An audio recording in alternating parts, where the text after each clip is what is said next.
Well, good morning, good morning, good morning, good morning, good morning, and good morning, everybody. Good morning, everybody. Welcome to another episode of The Morning Glow. Welcome to another episode of The Morning Glow. Got a great broadcast lineup for you this morning, as I hope and I pray that we always do. I'm not important. I'm just a question asker. My name is Raheem Ajmi out of Atlanta, Georgia, but I got two of my brothers from another mother, but we got the same father. This is Badger. Good morning, Badger. How you doing this morning? Morning. Another beautiful and blessed day. And we also have with us, I got to say it. I got to say it. He don't like it when I say it, but I'm gonna say it in the way because I say what I say when I say what I said. This is the wise man, Mr. Donald Toussaint. Good morning, sir. How you doing this morning?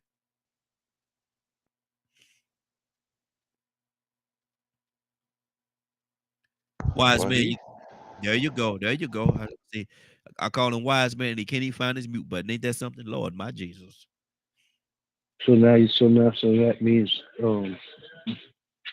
That just I me. must be No, kind of let me see the right word. Stupid. no. Actually, what that means is they must be playing around with that mute button because and they playing tricks on you. You know how they say your mind playing tricks on you. They moved that joker. They moved it. They had to move it. They had to move it. Had to. Ain't no I must choice. have upgraded my phone. I ain't gonna say all that now, cause you still got that old raggedy iPhone over there that you should Yeah, get rid of. You know, yeah, you need to yeah. I get rid don't of that get thing. iPhone. I ain't gonna get one of them. Me either. I'm an Android man to the end of time, to the end of my time anyway. I got two iPads and I ain't figured out how to work either one of them yet. Mm. I see it. Some people iPhone need glasses. That's because they need the other eye. It's something going on with them. See, Badger one of them iPhone guys, man. Uh, No, I ain't.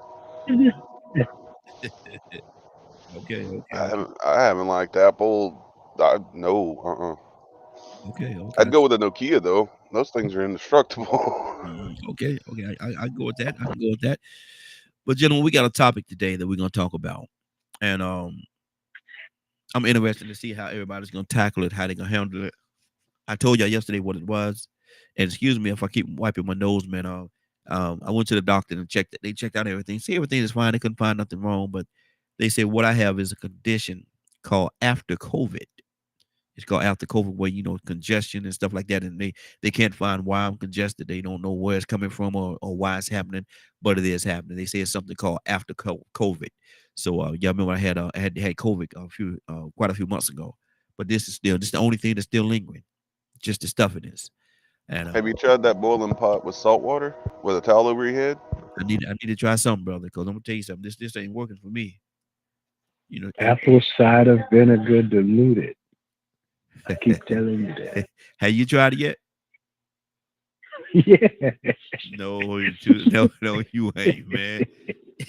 You- He be like, I ain't gonna try it till you try it. I done exactly. tried it, man. Ain't gonna look. One thing about me, I'm not gonna be your test dummy now. I ain't gonna be your test dummy, no sir. No sir. Let me know when you try it. Then let me know how to say. Let me know how it work out for you. I ain't work out for you. Yeah, exactly. I ain't gonna be your test dummy. Not look, not Say, me, say, not oh, me. truth, I walking around with a bloody nose, and you want me to try Exactly. It'd be like your ex president talk about drink some Clorox. you know, it. That's a badge of president. drink some Clorox. Drink some Clorox. It'll get rid of your COVID. Just drink a little Hey, Clorox. no, Clorox you kill everything. shoot it up with IV in the IV. Exactly. Ain't nobody playing with that. That's badge of president. It is. Badger love Trump, man. Y'all didn't know that? Do what? Badger love Trump. I love what? Trump. Donald Trump. Donald, whatever his middle name is, Trump. Did y'all take y'all's medicine Just this morning? move, move to Florida with the rest of them. Did Marco, Did y'all don't do take that. y'all's medicine Mar- this morning? Look, I saw the thing. What did it say? You got your trip reserved to Mar-a-Lago. I saw it, man. My trip to where? I don't even know Mar- where that is. That's Mar-a-Lago. That's where your ex-president lived. Mar-a-Lago.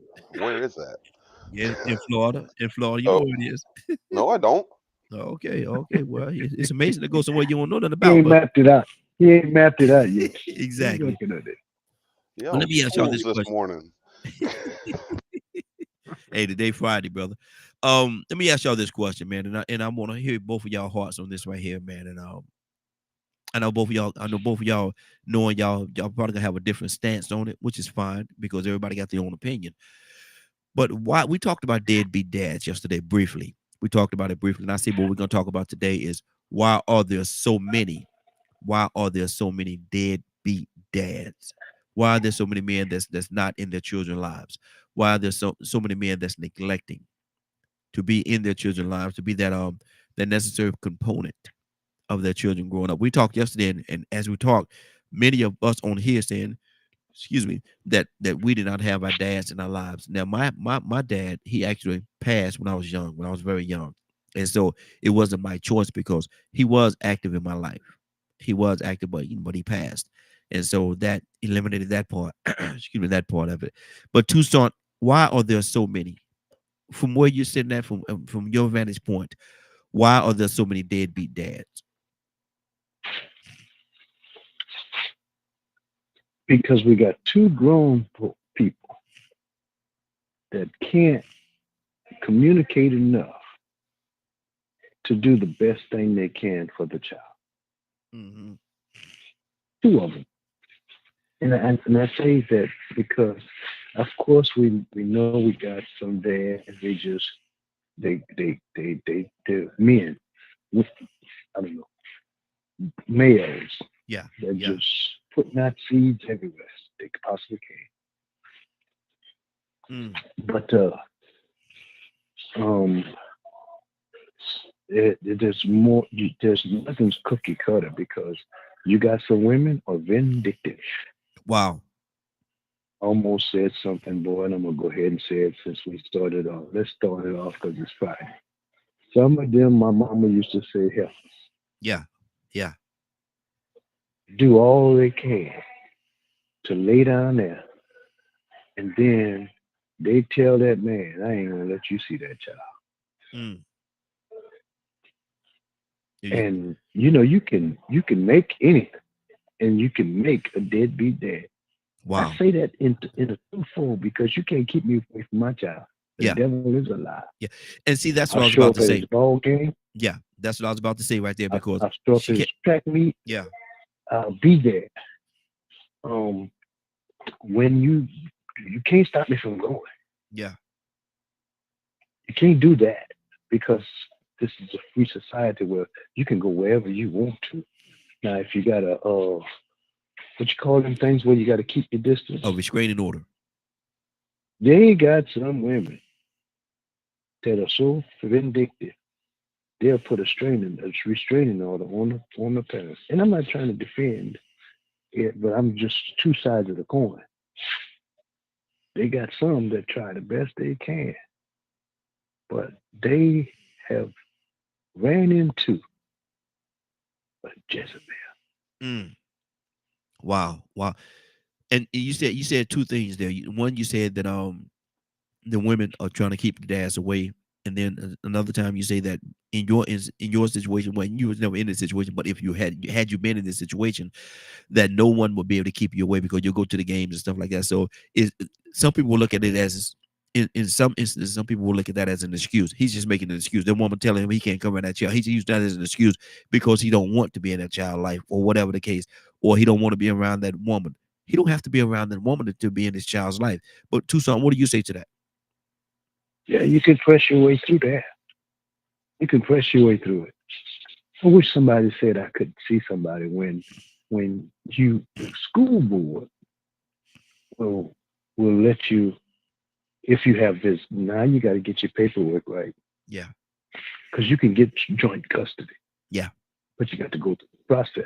It might cost you, but that's your child. But you got to have yourself. You got to have your stuff together. Good morning, You everybody. can't Good be morning to trying to y'all. make no demand and you sit at the house all the Yeah, yeah. time. Unfortunately, let me say this: if you go, as I said, two ways. I was gonna say you can't be the dope boy, but Mm-hmm. you can. But you got to be good at the game if you're gonna do it. Mm-hmm. Don't be the one hanging on the corner. Yeah, Get yeah. your stuff together. Dress yourself up. Don't drive the car that sticks out. Get you a hoopty. Mm-hmm. Don't hate the game. Don't hate the player. Hate the game. Yeah, yeah. But you don't stick out. Get you a job, even if you don't get the best job. If you're gonna do something, do it right. I'm not trying to condone it. I'm just saying we got some that they're not even a good dope boy because they smoke up all their products. Yeah. Yeah. Yeah. That's crazy. Mm-hmm. So all of that gonna come up in court. What I'm saying is, and if they see you live that type of lifestyle, the judge ain't gonna go for that. No. So that's what I'm gonna say about that right now. Good deal. Badger, what do you say from your vantage point? Why do you think there are so many deadbeat dads, which is not if we're not even gonna call them deadbeat dads, men that are not in their children's lives? Why do you think that is? Uh, from all the things that I've learned from experience and things like that, it can be a multitude of different reasons. And everything from the kid's disabled and the dad has no idea what to do or how to support, and they're more afraid than actually changing, Mm-hmm. to just personal choice, dealing with a toxic woman. Um, to me, it's not I guess if I had to say a blanket term, I would have to say, no, this is my I opinion. found 20 holes. Um, Yeah. what? No, Tucson, mutual line, brother. You talking to somebody else? Oh, in my opinion, I would have to say that it's laziness.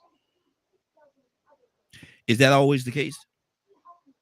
I think that's a lot of the core because I feel that a lot of people find it easier to be content or to do the wrong thing than it is to do the right things.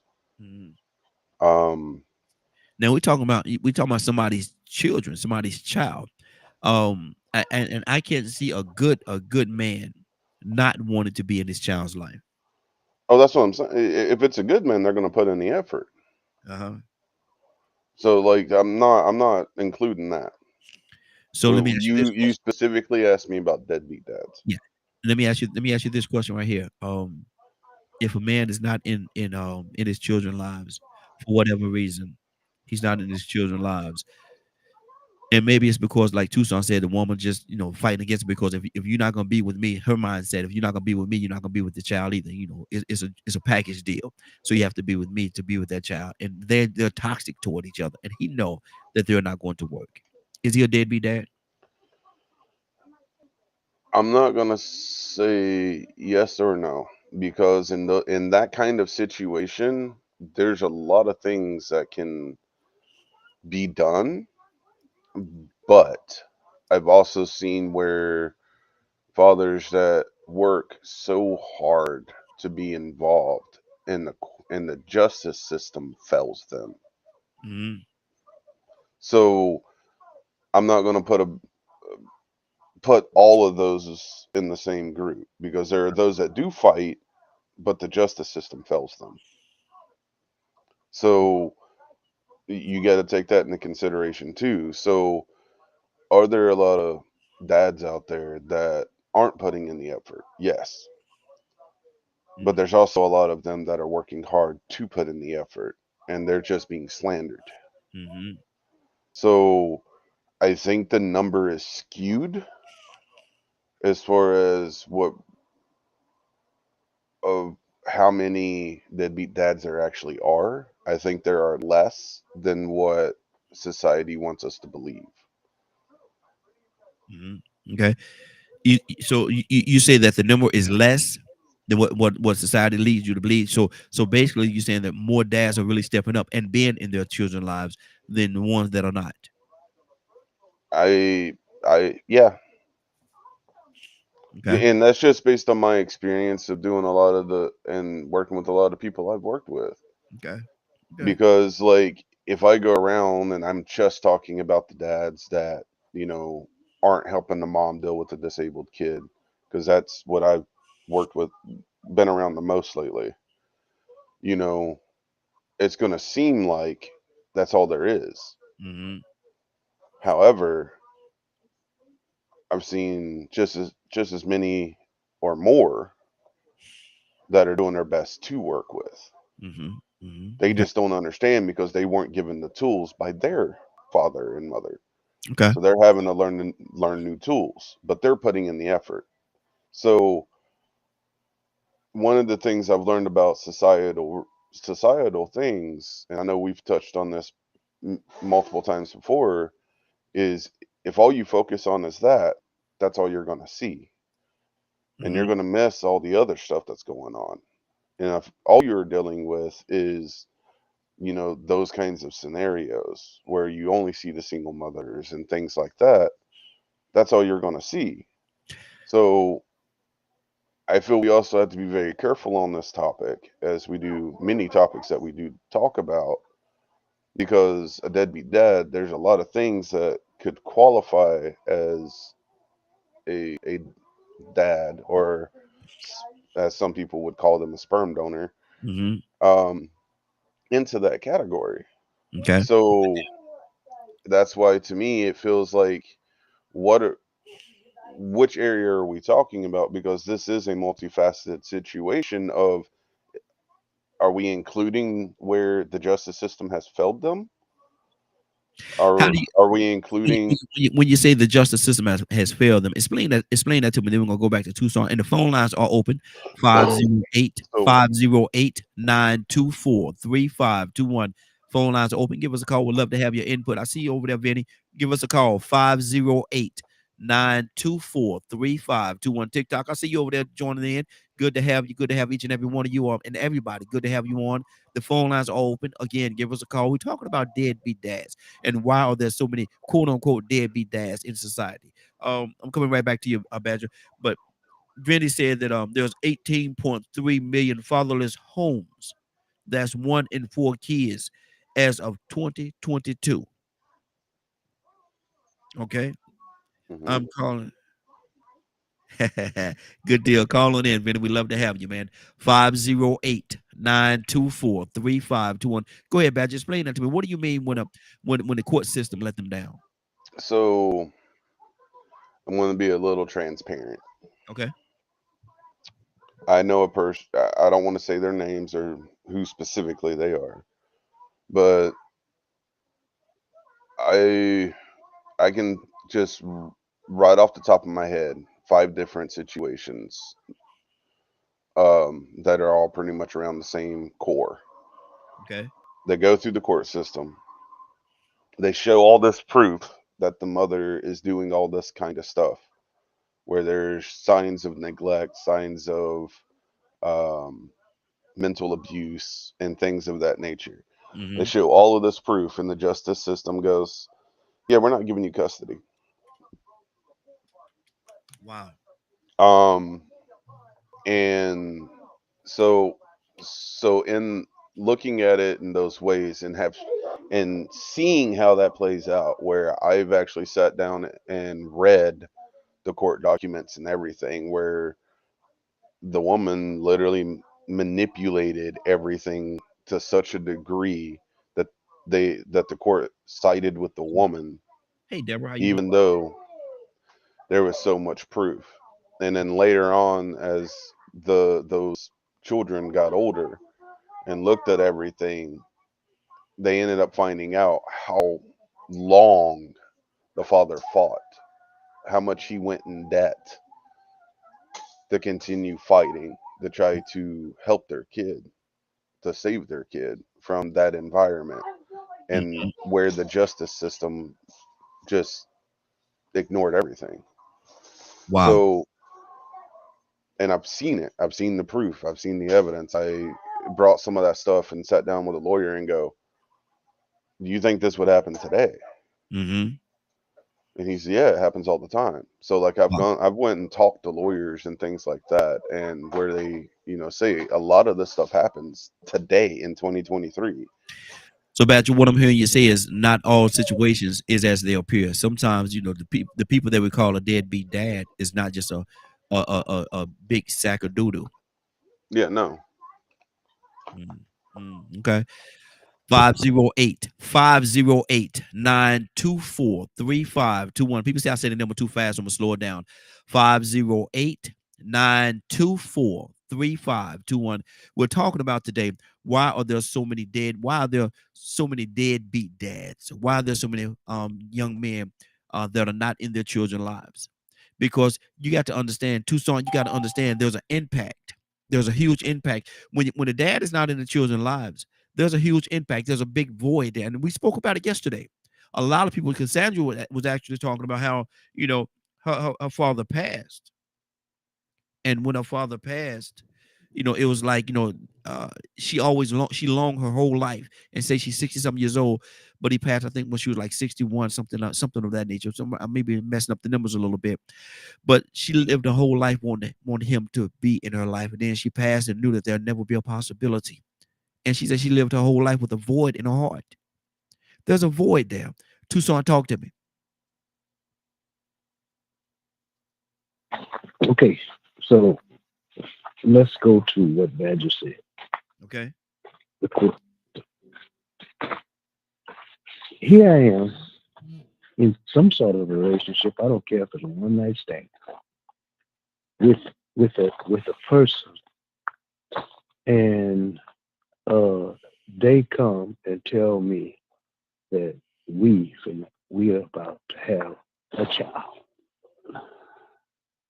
The court system is not involved at that point, right? Okay, let's pass on. Let's go with the child is born. Now, when the child is born, they need two parents. Yes. We know that. Yes. Took two to tango. Court system shouldn't be involved. That's just me. Court system shouldn't be involved. You had enough conversation to hook up. You had the right words to say. You sure did. Mm-hmm. Yeah. Yeah. So why is it that you can't have a logical or a good enough conversation to try to figure out, okay, let's sit down and figure out what we can do. I don't even like you. Wow. Let's throw it out like that. Mm-hmm. I don't even like you, but we got a child. Yeah. Yeah. And we got to do what's best For that that child.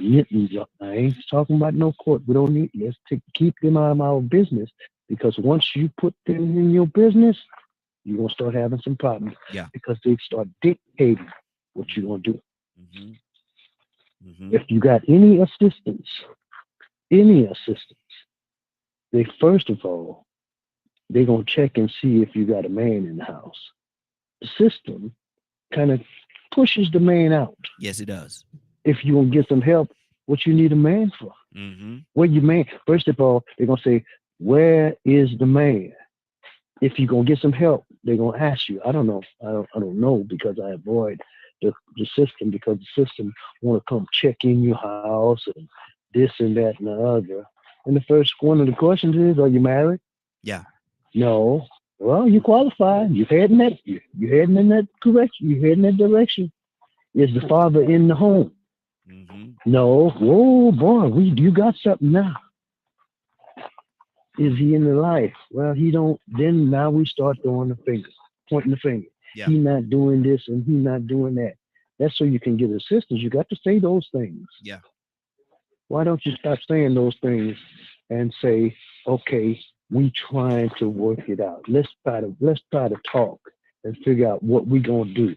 I don't have to be in your house. Mm-hmm. But we know that the child need Pampers and this and that, and school clothes, and this and that and then why y'all don't talk about that? I bet you one thing, even if you had the lights off at the beginning, y'all made something happen. I'm just saying. Yeah, and that's true. She can be. That's true. Go ahead. She can. It can look. You know. You'd be like, you know. She's kind of like. She looks kind of special, and you say, "Don't turn the lights on." I'm just kidding. No, Tucson. What I'm saying is, Tucson. that's kind of comical. But what I'm saying is, if you had enough in you to try to figure out how to produce the baby, it should be enough in you to try to figure out together without the court system how to Exactly. raise them. Exactly. And the phone lines are open 508 Hey, Raheem. Badger, now you gonna cut in. Come on, Badger. 508-924-3521. 508-924-3521. The phone line open. We got another caller on the phone line. We're ready to go to it right now. Now, everybody, let you know, no profanities, please, no profanities. But let me go to Vinny. Vinny, good morning. How you doing this morning? Oh, good morning, brother. How are you? Hey, doing great. Good to have you with us, Vinny. Appreciate you calling in. Blessings to everybody on this live. I'm so grateful to have found this live this morning. So, good. What a great topic, great conversation. I think we could all take a little bit of information that has been said earlier by the older generation as to what I think is lacking in a lot of people these days is communication. Like just fair communication, between mom and dad. Yes. Ultimately. And I mean, and with that being said too, I mean, there's obviously numerous factors that kind of play into it, but if you don't have the communication, if the communication is a breakdown, you're not going to, agree on, medical things or school or, what the kids need to go do. And I think that the most important thing and I'm sorry I didn't catch his name, but he was spitting some real knowledge that I feel that the younger generations need to kind of lean into and take hold of, because we're kind of in this kind of mass exodus of let's just quit. Let's just stop being married. Let's just quit, go our separate ways. And then they end up using kids as leverage. And that's unfortunate, because that's not how I was raised. My parents have been happily married for 62 years. My grandmother just turned 93. That's a blessing. And she just lost the love of her life. And I've asked both of them, because I come from a divorce, and I asked both of them, how have you guys made it so long? Like, what is your secret? And my grandpa said the most amazing thing. He said, Vinny, he goes, let me tell you, he goes, we never fell out of love at the same time. And I thought, that's profound. Wow. That's good. That is good. I think, and so, did I want a divorce? Absolutely not. It tore my two teenage boys. It tore them. Yeah. Did they have to choose and pick and then so you're just trying to kind of, filter through all of that. And I just think that, the breakdown of communication, if you even go a day without communicating about your kids when they're under your roof or under your care, you're really doing them a disservice. Yeah. If that makes sense. It makes perfectly good sense. And I agree with that. I agree wholeheartedly with that. Hang out with us, brother. If you can, you got some time, hang out with us. We're going to be here now until 10. I don't know how long you can hang out, but stick around, man. Let's continue this conversation. I want to Badger, I know Badger, you say you had something. We got Toya with a T. I want to go to her as well. But Badger, what's on your heart? So I wanted to extend on what Donald was saying as well, because there's a lot of truth in what he was talking about when it comes to applying for help. Like, I've seen where women who have had the abusive males, the abusive boyfriends, husbands, or whatnot, and they're like, they go through the proper procedures, there's all the evidence and all that, right?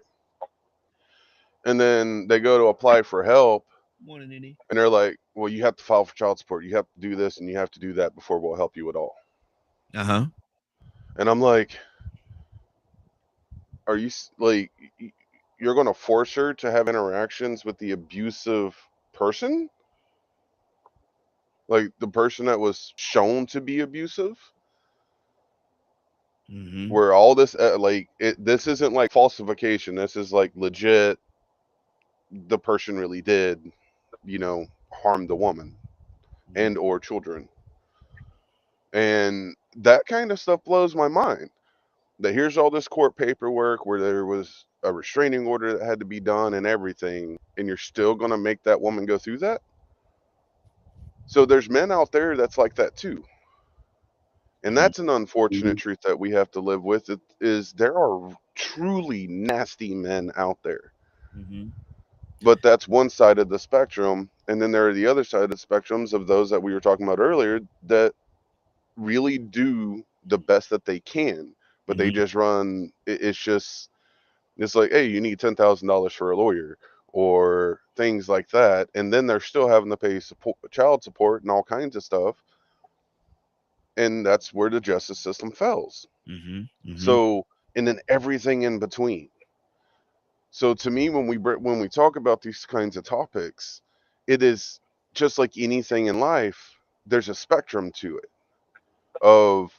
There are the good ones that work hard to fight, and the bigger issue is the woman that's involved, or the lack of justice in the justice system, all the way down to the male is actually toxic. See, and I'm listening. dangerous. I'm listening to what's being said here, and I'm gonna go to Toya because Toya, she can actually speak from a woman's standpoint. I can't speak from a woman's standpoint because certainly I'm not a woman. But I, as a man, I can say this: I can. There's no way in this world. There's no way in this world that if we get together and we have a child, we have a child, do the adult activities, and we produce a child. Ain't no way in the world she gonna tell me because I'm not gonna mistreat my children like that. And there's no way that she's going to tell me. Ain't no way she could tell me you can't be in this child's life. You can't be around. Right.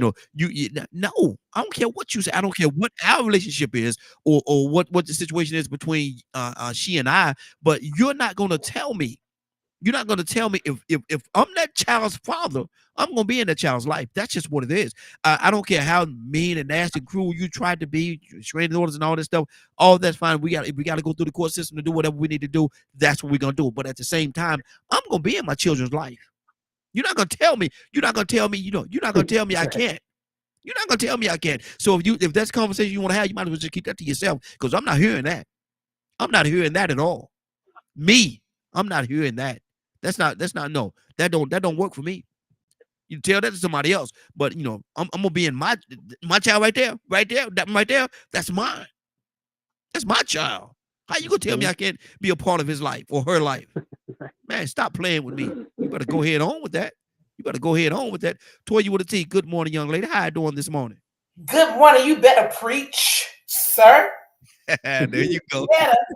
You better tell him the job, the responsibility, the heart of a man. Yeah, man, you ain't gonna tell me I can't be in my child life. You done lost your mind.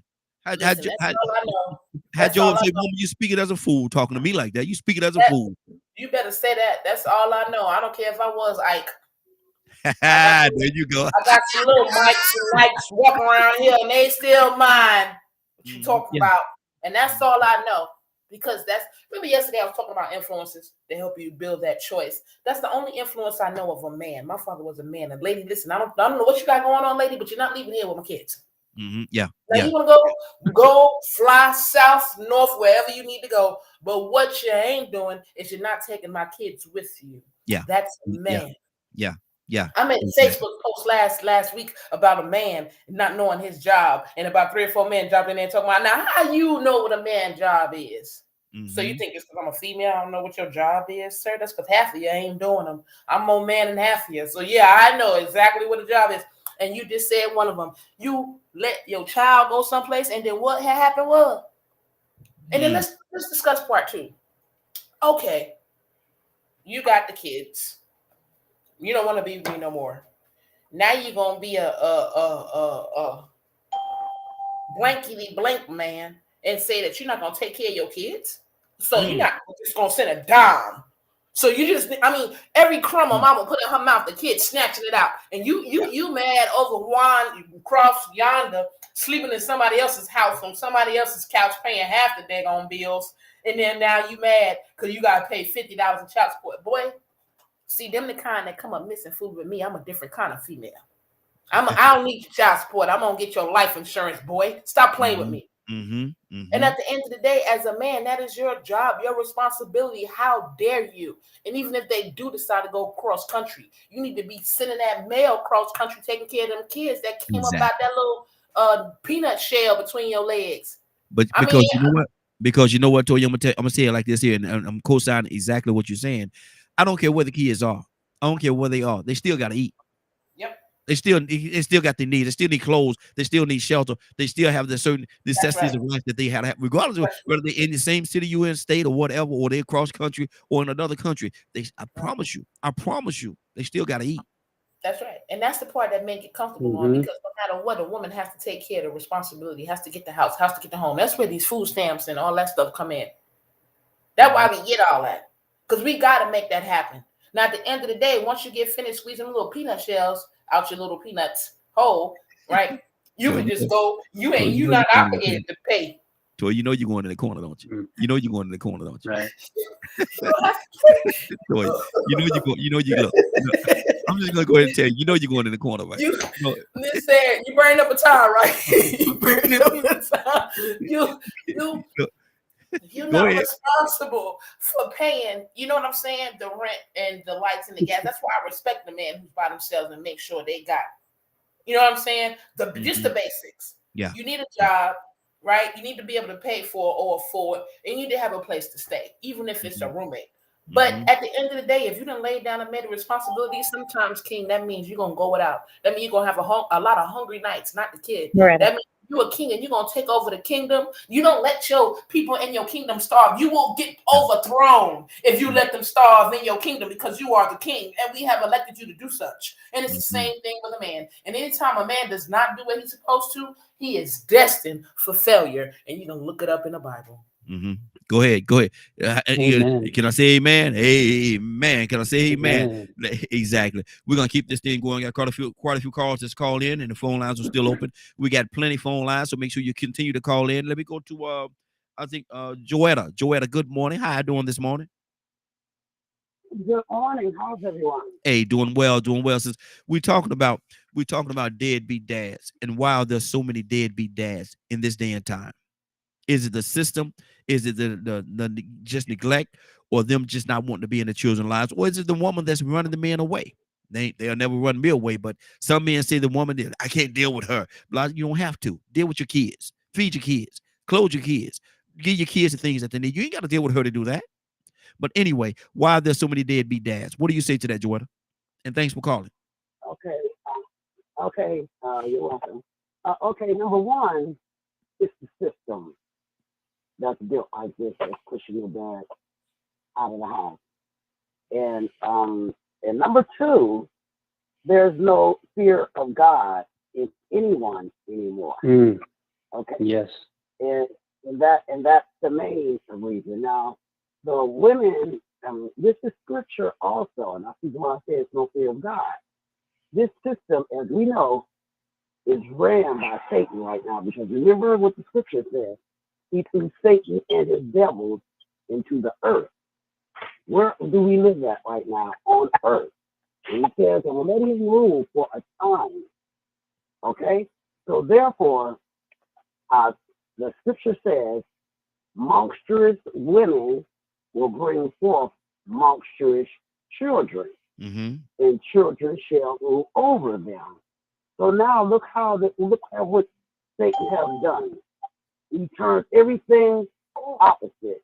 Now the children taking the mother, they're masculine today, and they even goes first knocking on the father, and she's demasculating him through this feminist movement. And now the father is out there trying to scrabble the best he could and paying child support, and there's God. No, God. So, and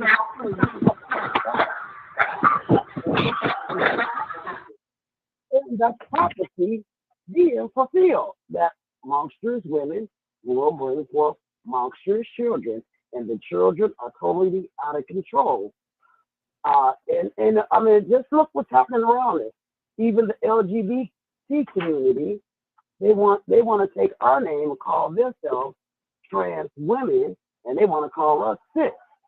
And I was like, no, y'all should be the cis, and we should be the and y'all be the trans women if that's what y'all. I mean, and we're going to be the woman, and y'all should be the cis if that's what it's going to be. Okay. Look Hold at on. the devil again. Hold on, since we change the topic. Hold The on. world is turned upside down. Basically. Okay, good deal. Good. Let's keep this thing going. We got another caller. Caller, what's your name? Where you calling from? Hi, it's Moretta. Hey, Moretta, how you doing? And we're going to the next caller in 1 second. Hold on for 1 second. Moretta, good morning. How you doing this morning? I'm good. How are you? Hey, doing well. We're talking about deadbeat dads and why are there so many deadbeat dads in the society in which we live in today? Why are there so many deadbeat dads? Is it because they just don't want to do it? Is it the system? Is it the women running them away from the children and everything? What do you think it is? Why are there so many deadbeat dads? I think there's a combination of things. I think it's a little bit of like what we touched on last time about rights as well. Mm-hmm. When I say it's a combination of things, I think we're going to start with the mothers overpowering and babying the men. Let's start there. Mm-hmm. Okay. I have 2 boys. They're men now. Uh-huh. And I think a lot of times as mothers, we're so afraid of the world with them and what's been going on in the world that we're not allowing them to be the men they need to be and teaching them to be the men they need to be, along with the fathers as well. We're pretty much hovering over these men, these young men. Yes. Not teaching them how to be fathers. That's one thing. Mm-hmm. The second thing is everybody thinks it's okay to get out here and make babies. Mm-hmm. But nobody wants to be a real mother and a real father anymore. Mm-hmm. It seems to be a prize now to have baby showers and you're not even married. It seems to be a thing to have a baby reveal. It's like a fad now. Yeah. To have these children and not have a parent in the home. Mm-hmm. That's another thing. The last thing is the system and the rights. Fathers do not have rights when you're not married, guys. I don't care if you sign that birth certificate. I tell people all the time, the birth certificate does not give you rights just because you signed it. There is a form called being legitimized that you have to file with the court. Yes. If you pay child support, it's based on being the father on DNA. Mm-hmm. It is not based on having legitimate rights. Mm-hmm. So please, if you are a father, that woman cannot tell you and be mean to you and say you can't get your kids if you go file that legitimation paperwork. Mm-hmm. And the system doesn't tell young men that. They tell them how to pay their child support. Yes. That's all they tell you. Mm-hmm. They don't tell you about the rights, and you don't have to deal with a crazy woman and beg to get your child or come see your child. Mm-hmm. Mm-hmm. Because you don't want the woman anymore. She can't control that if you go get that paperwork. Everything is going to be set in stone. They'll have your weekends listed. They'll tell you what you can and can't do. Because without that, you can't make any decisions at school, at the hospital, nothing. Mm-hmm. So the system is messed up. As families, we got to do better in raising these men and teaching them how to be fathers. And people have to understand that this is not something we should be taking lightly out here having babies and want to put up the pictures. Because it seems like it's become a fad. Yeah. I'm watching all these young single moms and women have these huge baby reveal parties and and showcase baby pictures like it's something to be doing that's cute. Mm-hmm. Mm-hmm. Not like it's a responsibility. Yeah. And I don't even think they understand the responsibility that goes into being a parent. I don't think they understand You're that. right. I don't think, and that's a part of the problem as well. We got another caller from the 208 area code. 208 area code. What's your name? Where you calling from? 208 area code. Are you there? Is it me again? Is it Vinny? Yes, Vinny. There you go. There you go. Vinny, talk to me. Hey. Okay. Yeah.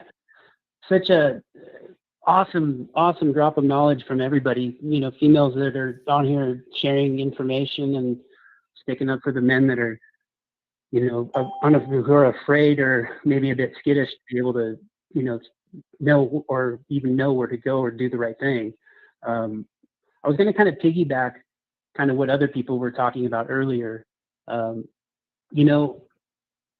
We have this kind of cognitive dissonance right now where they're not even looking at the kids, and they're using, like I said earlier, as like leverage against a parent. And that's like one of the worst things you can do. Yeah. I feel. Yeah.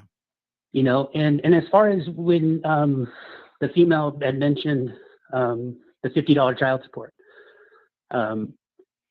she had said, pay your child support.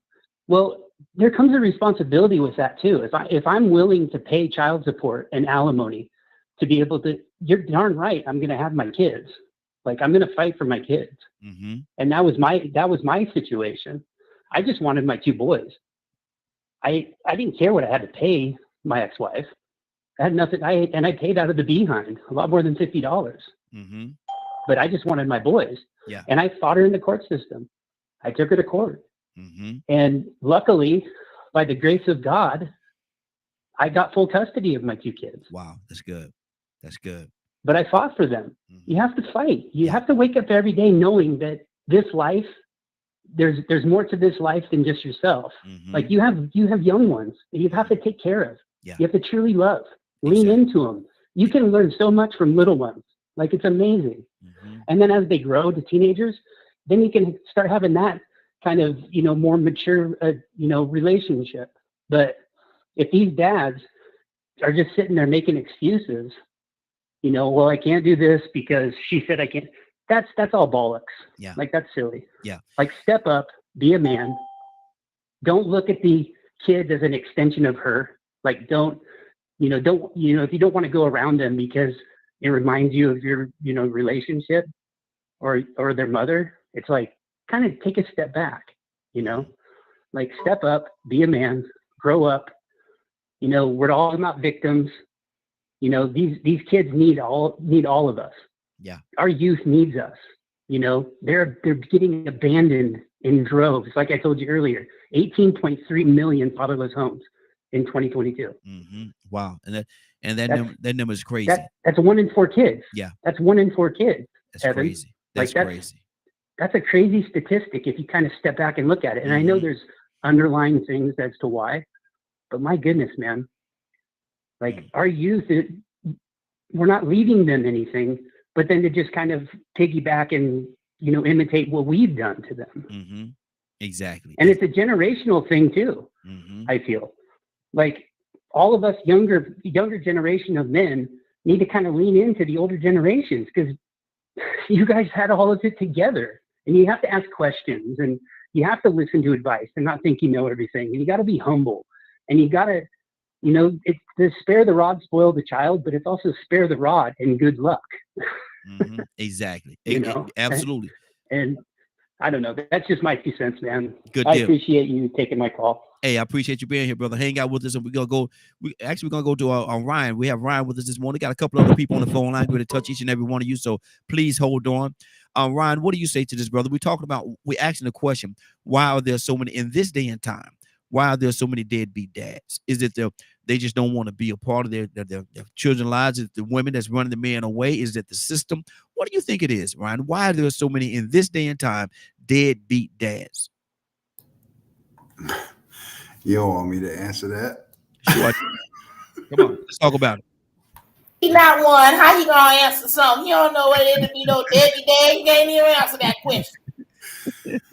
But I mean, she right to a point, but you got to think, I had a deadbeat dad. So I'm a product of that, right? But I made, like I said yesterday, I made the choice to not be that, to not continue that trend. But in my opinion, there's an agenda attached to everything, even this. I was listening to a person who writes a column, I guess you would call it, for the Business Insider. And she wrote a column talking about how she didn't want to have children. and she wanted to be this professional and be able to just do whatever she wanted to do. And the very next year, she turned 38 years old.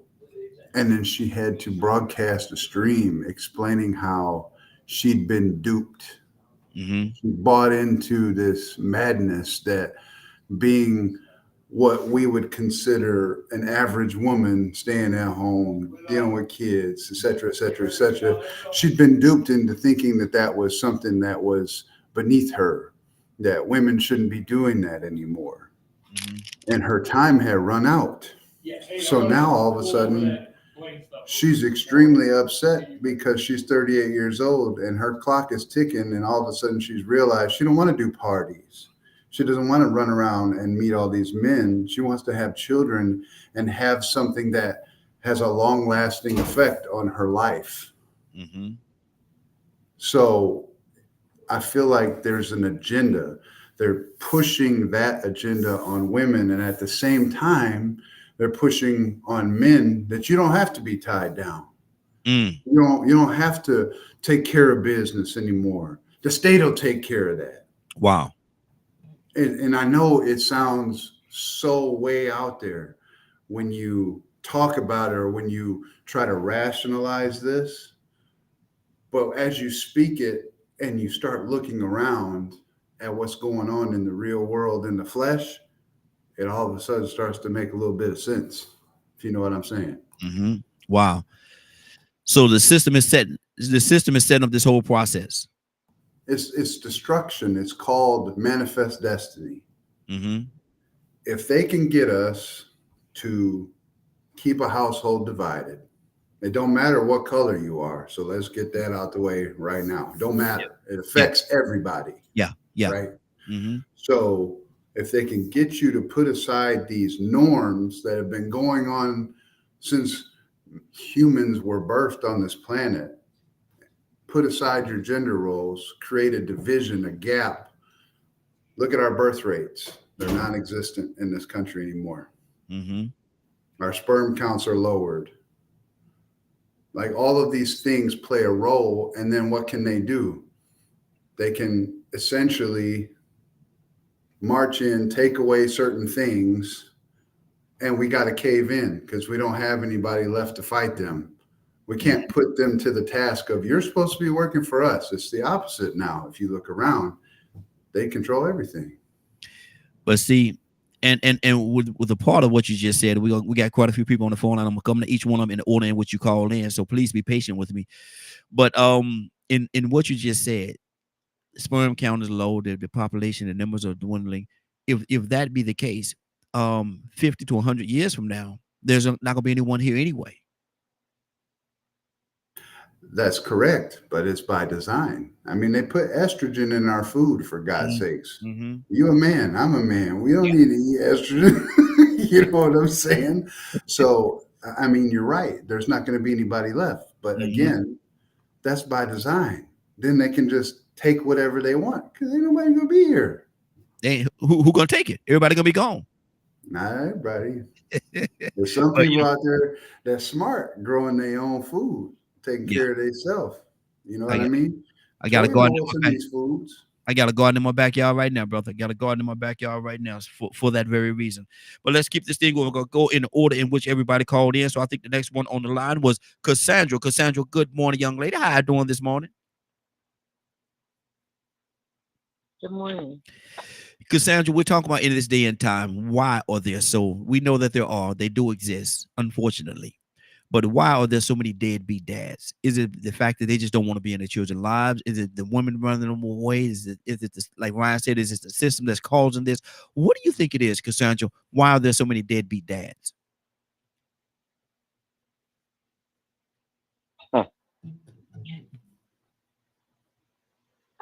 There are multiple factors. We know that there are multiple factors why this is taking place. It could be, oh boy. Okay, so we can say that women run run them away. Okay, go ahead, throw that in there. And I'm gonna tell you, And just hold oh, on. I just Let me say this, go ahead, Cassandra. because I just No, let me say this because No, let me say this because okay, somehow I'm getting a terrible feedback from yeah, somebody's line. somebody I'm getting. Let's see here. I'm getting terrible feedback from somebody's line. I don't know what that line is. But my thing is this right here. And I said this before you came in. And that does happen. People, but me, and I said this earlier, I don't care what the situation is between me and the mother. I don't care what the situation. You're not gonna tell me I can't be in my child's life. You're not gonna tell me. I don't care what it is. I don't care what the system said. I don't care what none of that foolishness. You're not gonna tell me if that's my child. I said this before you came on. If that's my child, you're not gonna tell me I can't be in my child's life. Point blank. Period. I don't care what anybody say. That's my baby. That's my baby. You ain't gonna tell me that and have me to listen to it or try to go by this foolishness because you feel some kind of way about me. That's still my child. Feel the way you want to feel about me, but that's my baby right there. I'm gonna be there. I ain't gotta be with you. I ain't gotta be with you. You can go about your business. That's right.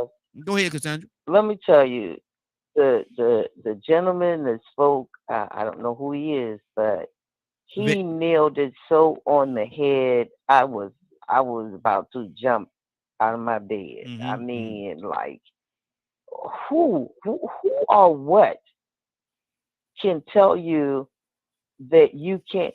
He said it, man, and we got somebody on our panel that they are the epitome of fighting. We know who that is. I ain't even gonna call his name. Anybody that's been with us any period of time, he fights. I mean, he fights to be a part of his kid's life, his child's life. And there is no way a woman could stop a man. You understand what I'm saying? Yeah. There are she can say you can't get him, and I don't care, and then she can act a fool, do what she wants, say what she wants. But if you go through the court system, it's a fight now. I ain't telling nobody because I deal with men trying to get their children, just like I deal with women that's fighting for their children. But you cannot tell me that a court, you a decent person. I ain't talking about if you out there, whatever. I ain't talking about that, and they can prove it. I'm talking about if you are a decent man, that a court is going to tell you you can't have, no, you can't see your child, no, you can't be around your child. No. I don't believe that. I haven't seen it like that.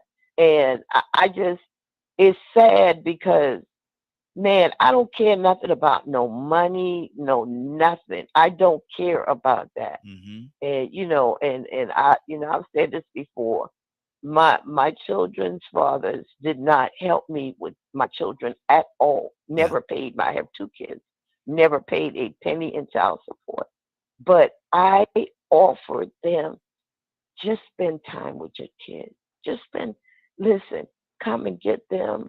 You don't have to pay me nothing. Just spend time with them because I didn't have my father. And it hurt me. It damaged me. I'm sorry. It damaged me. Yeah. So, there are no excuses. I don't care. There are no excuses. If you a bad mother, you a bad father. If you a bad father, you a bad father. If you a bad mother, you a bad mother.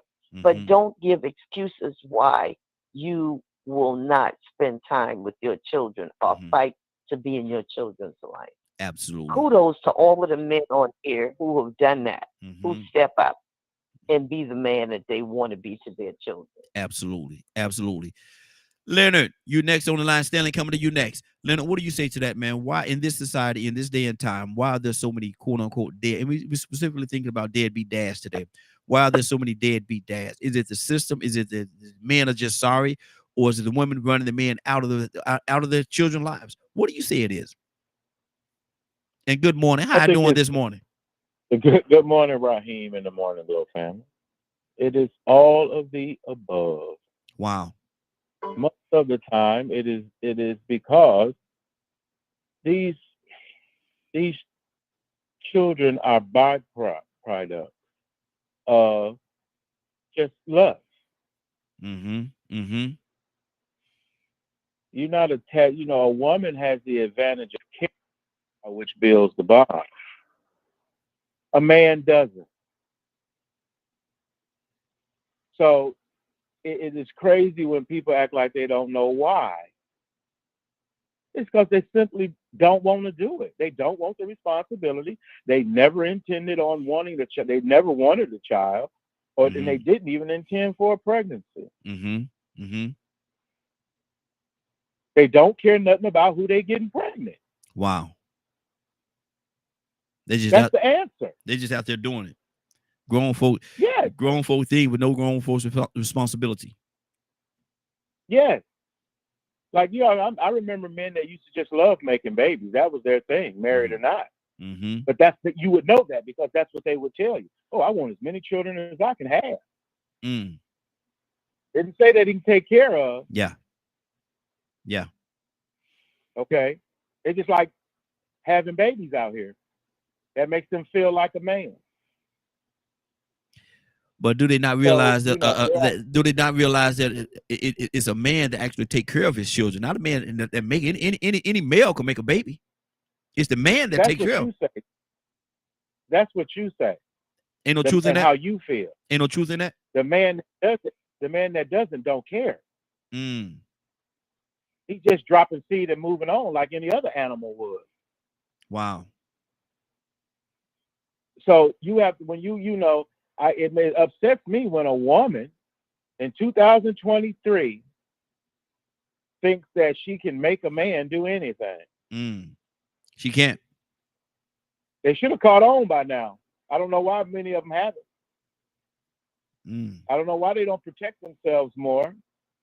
I don't know why they're not responsible about this situation as it relates to them, which is so important. At some point, a woman has to take responsibility for the bad choices she makes. Yes, woman, I don't care. You can call me. Raheem give you my number. Stop having babies with despicable men. So basically, what I'm basically about because of this reason. Leonard, basically what I'm hearing too is Leonard. Basically, what I'm hearing too is the woman's fault as well because she needs to take responsibility as to who she procreate with. Let's say it that way. Right. If you sleep around and you mate like a dog, why you think we call you the B word? You about to ruffle some feathers, brother. Hold on, let me go to Stanley. Stanley, good morning, sir. How you doing this morning?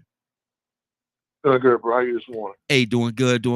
Stanley, I want to hear your take on this, man. Why do you think in this day and time, 2023, in a few days, 15, 16 days is gonna be 2024? Why are there so many deadbeat dads still in this day and time? Is it the system? Is it they just don't want to be in the children's lives? Is it the woman that's running them out? Or what is it?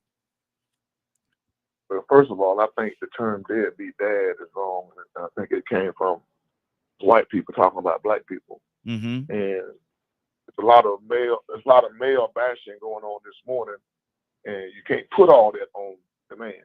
You know, I know a lot of situations where brothers want to see their children. Yeah.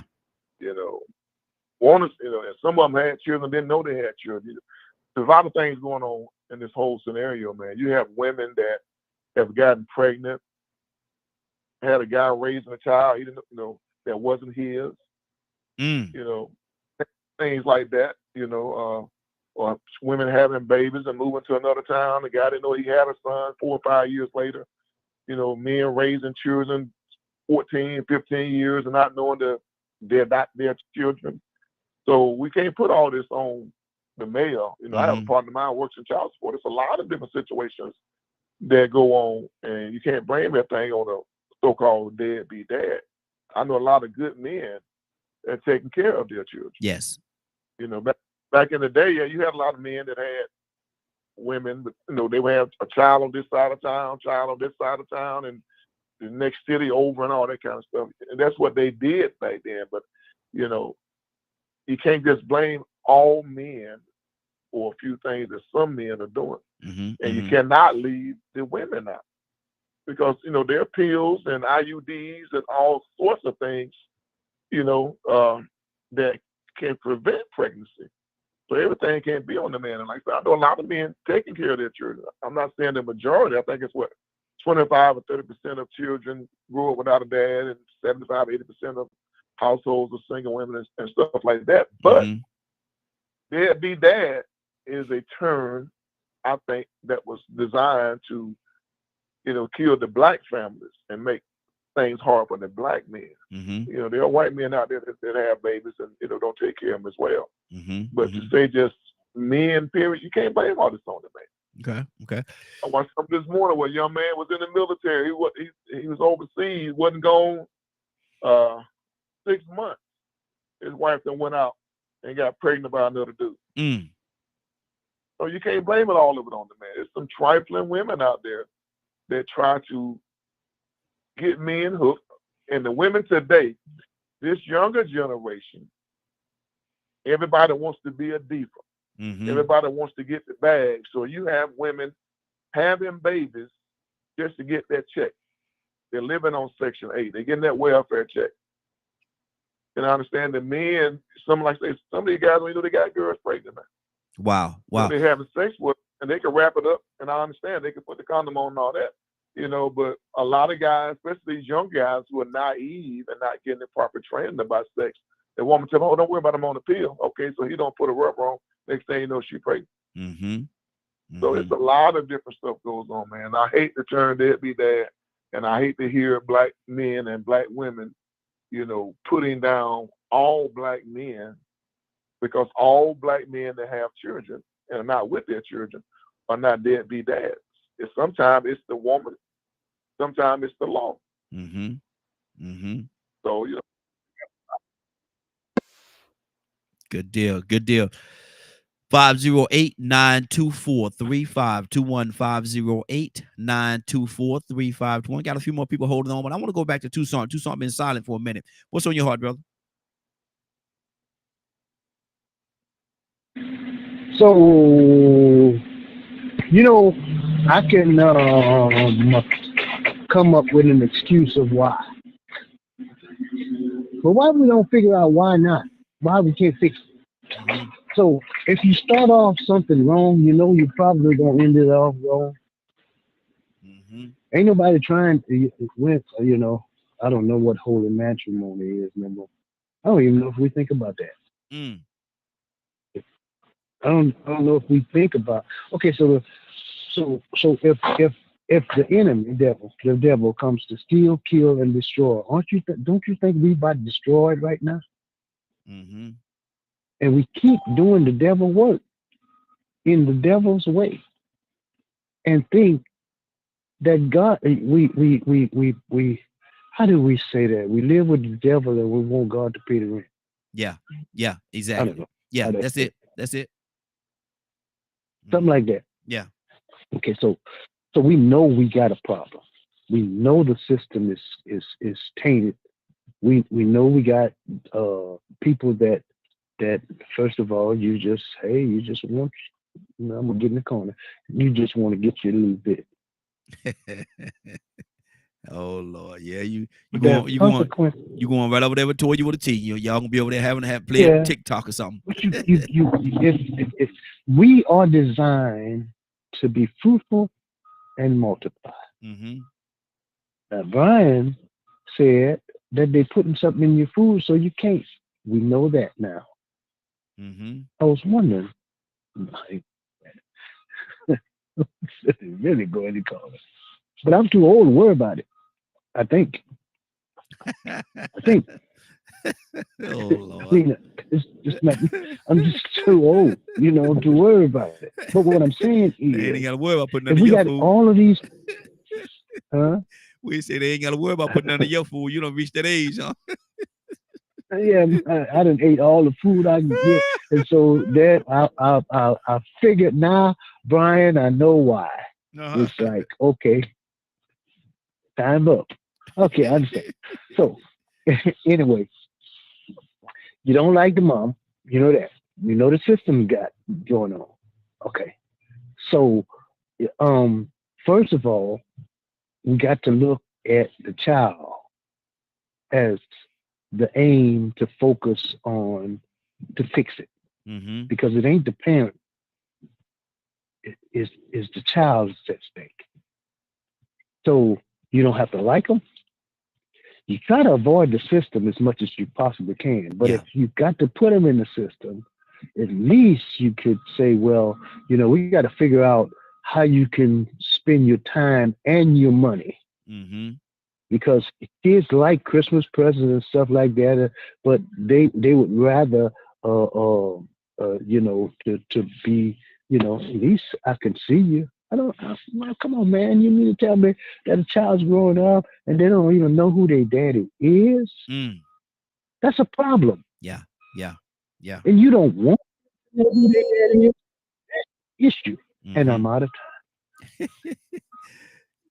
Curtis, good morning, sir. How you doing? That is an issue. You're absolutely right. That is a huge issue because there's so many different things that play a part. Like if the child ever need a health situation, and they need to go to the parents for a donor or blood or whatever it is, all kinds of different things could happen. And if you don't know your dad, you behind the 8 ball, and that's just one scenario of things that could happen. But what about the void? Like Cassandra said, what about the void that's in your heart? Not knowing who your dad is, and seeing everybody else running around with their dad and in the parks and different things like this, and you just sitting there wondering, Mama, where my daddy? Mama, where my daddy? You didn't make me by yourself. Where my daddy at? There's a void there, right, man. There's a void. Yeah, go ahead. Think about all the men that have raised children, and then like you just said about at a medical emergency, might need some blood or may need a kidney or whatever, and they go to donate that blood or an organ for their child and find out the child is not theirs. Well, the women been lying. That's the kind of stuff I'm talking about. So we can't blame everything on men, on deadbeat, as the term y'all using, deadbeat dad, because there's a lot of women out there that have done that. Went out there and had children, by other men. Man raising a child thinking it's theirs. Medical emergency come up, you go down to get blood or whatever, not even your child. But then it's so everybody wants to, comfort the woman. It's like if you watch this paternity stuff with I can't think of the judge's name. How many men on there every week? Women got them on there about child support or whatever, to find out the child is not there. So it's just, we can't blame everything on the man. Black men have enough struggle trying to survive in this world, and then we put all black men in the same bucket, and that's not, that's not right. Right. And I remember Maury Povich, he made a whole career out of that. Is 99.999% is not yours. You are not the father. Yeah. He made a whole career out of that, man. And that's what he based the show on. Let me keep this thing going. Who I was going to go to. Let me see who we got here. Curtis. Good morning, Curtis. How you doing this morning? I'm all right, family. I'm all right, man. I'm alive, man. God is good. Yes, sir. What's going on with y'all? Hey, doing good. Asking a question, man. In this day and time, Curtis, why do you think, and we put this different scenarios out there, but why do you think there's so many deadbeat dads in this time in 2022, soon to be 2023, soon to be 2024? Lord, I lost a whole year. Why do you think there's so many deadbeat dads?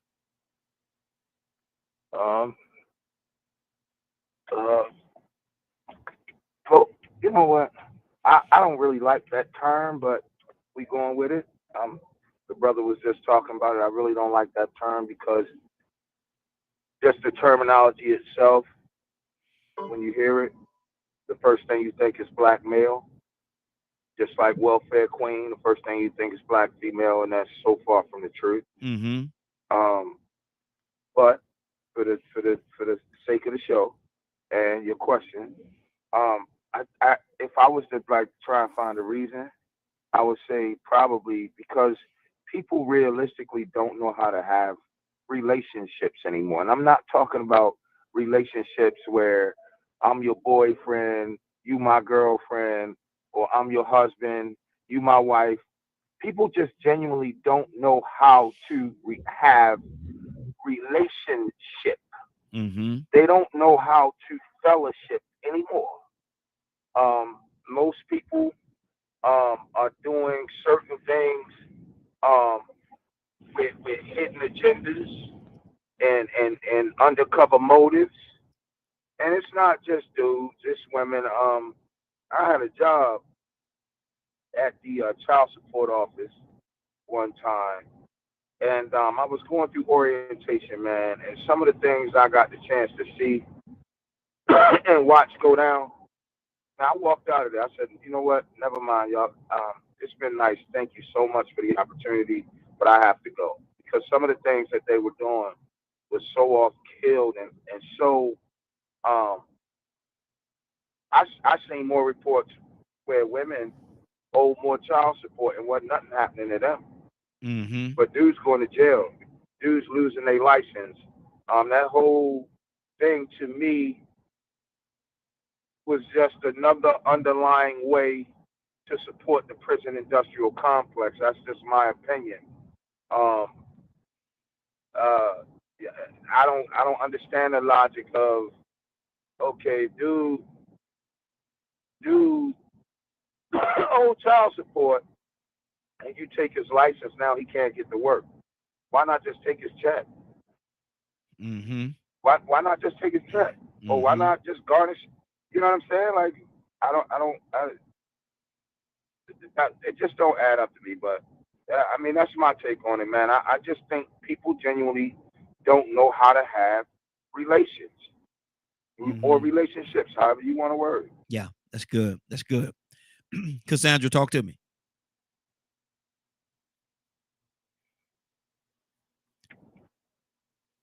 Cassandra, you there? Yeah. I'm here. I guess some of what everybody's saying is true.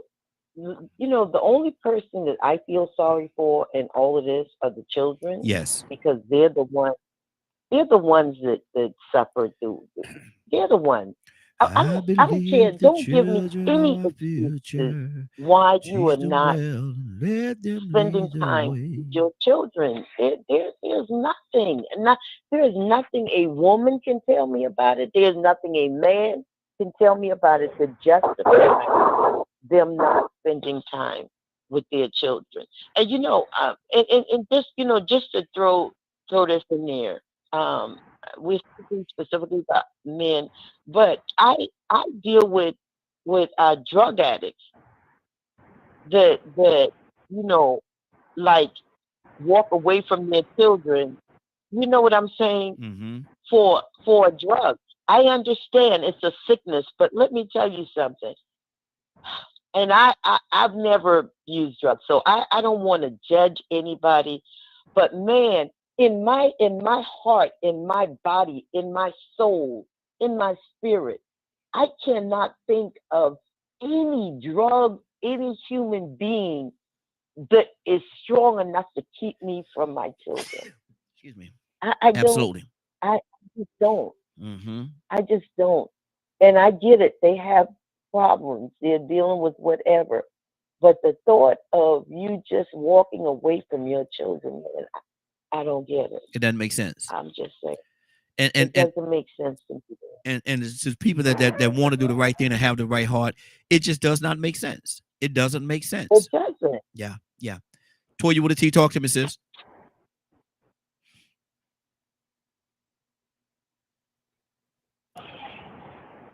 You caught me in the middle of typing. I was trying to get that last word typed, and you came around here too fast. Okay. Toy with the T is a different kind of species. Mm-hmm. Talk to me. I don't want to hear all that. We're gonna take it. I'm sorry. I like using the garden as a reference. Another reason why Jesus had to die.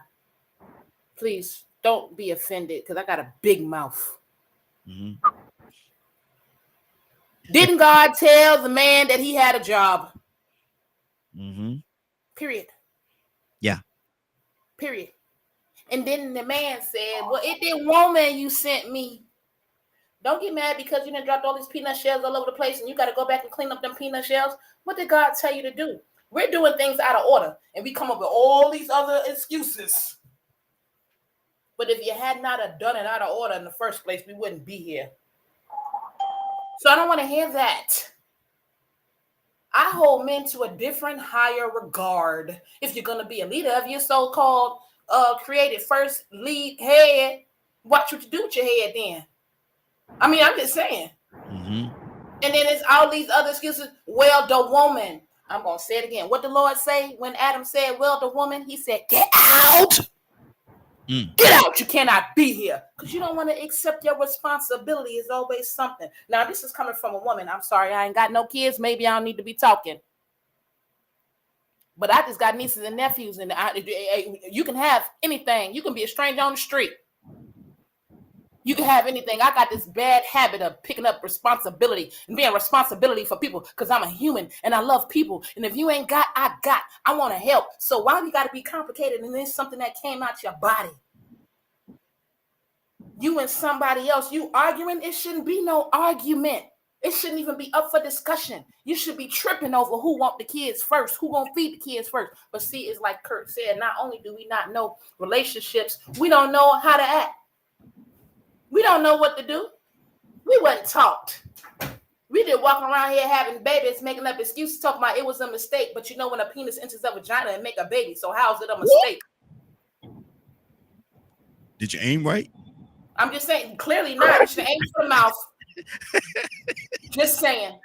Because now we got all these excuses because we got these responsibilities, and I don't want to hear it. I got like 12 male nephews. I don't want to hear it. You got to do what you got to do. I don't care if you got to fight, you got to crawl, you got to walk because you got another woman behind you that's on your tail. I don't want to hear it. That's the responsibility and job of a man. I had a daddy. And he wasn't, no, you're not. I'm going to take care of my own kids. I'm going to feed my own kids. I'm going to clothe my own kids. I'm going to walk my own kids to school and ain't nothing you can do about it. And if you feel like you're going to change that, you're going to go away, not me. Mm-hmm. Now, even though he might have had his sins, there were specific duties that God told him that he did. And wasn't no man on this earth going to take it away from him. And he took himself out because why? Because now you let the stress get on you because we're not listening to the Lord. And we take our own self out with these different abuses and these different vices we pick up along the way because we still want to hold on to something instead of giving it to the Lord. I ain't going to preach on my father right now. Bless his heart in heaven. And the woman still here walking around here. No, you're not. So at the end of the day, we got to be realistic about the jobs we have as a man and a woman. I do have a job as a woman to take care of kids as well. You're right. I do have a say so and laying down, opening my legs for you, food. But at the end of the day, if you don't remember that you are a head, and if you don't have any other option to do what God said do with me, you are an infiltrator. Good deal. Good deal. Stay right there, Toya, with the team. Let me ask you, Toya. Let me ask you a question. Did you leave some snacks over in that corner that you're trying to get back to? Yeah, I got some Doritos and some pretzels. You must have left some snacks in that corner because you sure trying to get back over there. You trying to pass your lunch. I'm like, what in the world is going on here? Leonard, talk to me, brother. Actually, you know, I'm kind of out there with Toya, and I don't know if it's because I don't ran out of my mushrooms or what it is. But I'm so not interested in what other people fail to do. You can make up all these little, I don't like this term. It is what it is. Change it from deadbeat dad to just unresponsible father. How about that? Is that better? I don't like what you call me. I wouldn't call you that if you wasn't that. So let's stop it. You know, talked about single parent homes for how many years? It's a fact. You can't get around it with sweet words and sweet talk. And a lot of the men, you know, I don't fit well with them because they think they're delusional. Why are they delusional? Well, if she wouldn't have did this. Why are they delusional? Why are they delusional? Because they believe it works some other way than put penis in, drop seed, fertilize, baby. Who don't know that? Who? Lord. Who? It's ridiculous the way we come up with all this BS to pacify ourselves for sinning. You know what it is. Every man on here, you know, I'm 50 something now, but I wasn't always fit over 50. Mm-hmm. You'll run up in somebody in that parking lot outside after the club. Raw. Quit acting like you ain't doing it, because like my mother said, you can lie to me all you want. 9 months to tell it all. So you keep lying about what you're doing and expect to find a solution. The devil is a lie. Wow, stay right there. Let me go to Shanavia. Shanavia, good morning. Shanavia, you found your way into a live one this morning. Good morning, young lady. How you doing this morning? I mean, I'm still okay. I don't know what we're about to get into, but how y'all doing this morning? Hey, they are doing. We're asking a question, Shanavia. Asking a question in this day and time, 2023, so soon to be 2024 in quite a few days. But we're asking, why are there so many? Why are there so many deadbeat dads out there? And a few people say they don't like the terminology or the verbiage, but why are there so many deadbeat dads? Is it because of the system? Is it because of the women that's running the men away? Is it because they just don't want to be in their children's lives? What do you think it is, Shanavia? Why are there so many deadbeat dads? All of that. All of the above. Can, and I do feel to some degree, is true. Depending on the individual, the state, the person, and all of that good stuff. But I mean, at the end of the day, we're talking about why there's so many of these fathers that are not present in the home, but the kids are steadily suffering because of that. And I think that there goes to even more so, y'all know me, I'm always bring it back to some type of mental or emotional. Just bear with me for a second. Okay. But to add to that, I think that there is an identity crisis on both ends. And the reason why I say that is because depending on who you're talking to, my job as a male, because I got that thing between my legs or whatever, then that's what makes me a man. And because I can lay on my back and I have, glory road between my legs and I can produce the seed, and that's what makes me a woman. And that's what we got it messed up, because then our children become accessories and not people. And then we get into the victim Olympics of who did who wrong the most, and the kid is suffering on an account of two adult children that came together and produced broken seeds. Hey, Toya with a T, let me ask you a question. Toya, I'm in the corner now. Yeah, that's why I'm going to you, because you're already over there.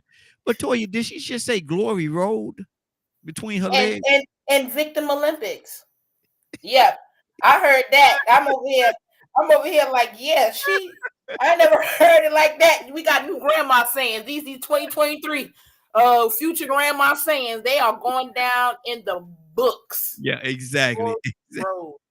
Yes, that explains it right there. Glory Road.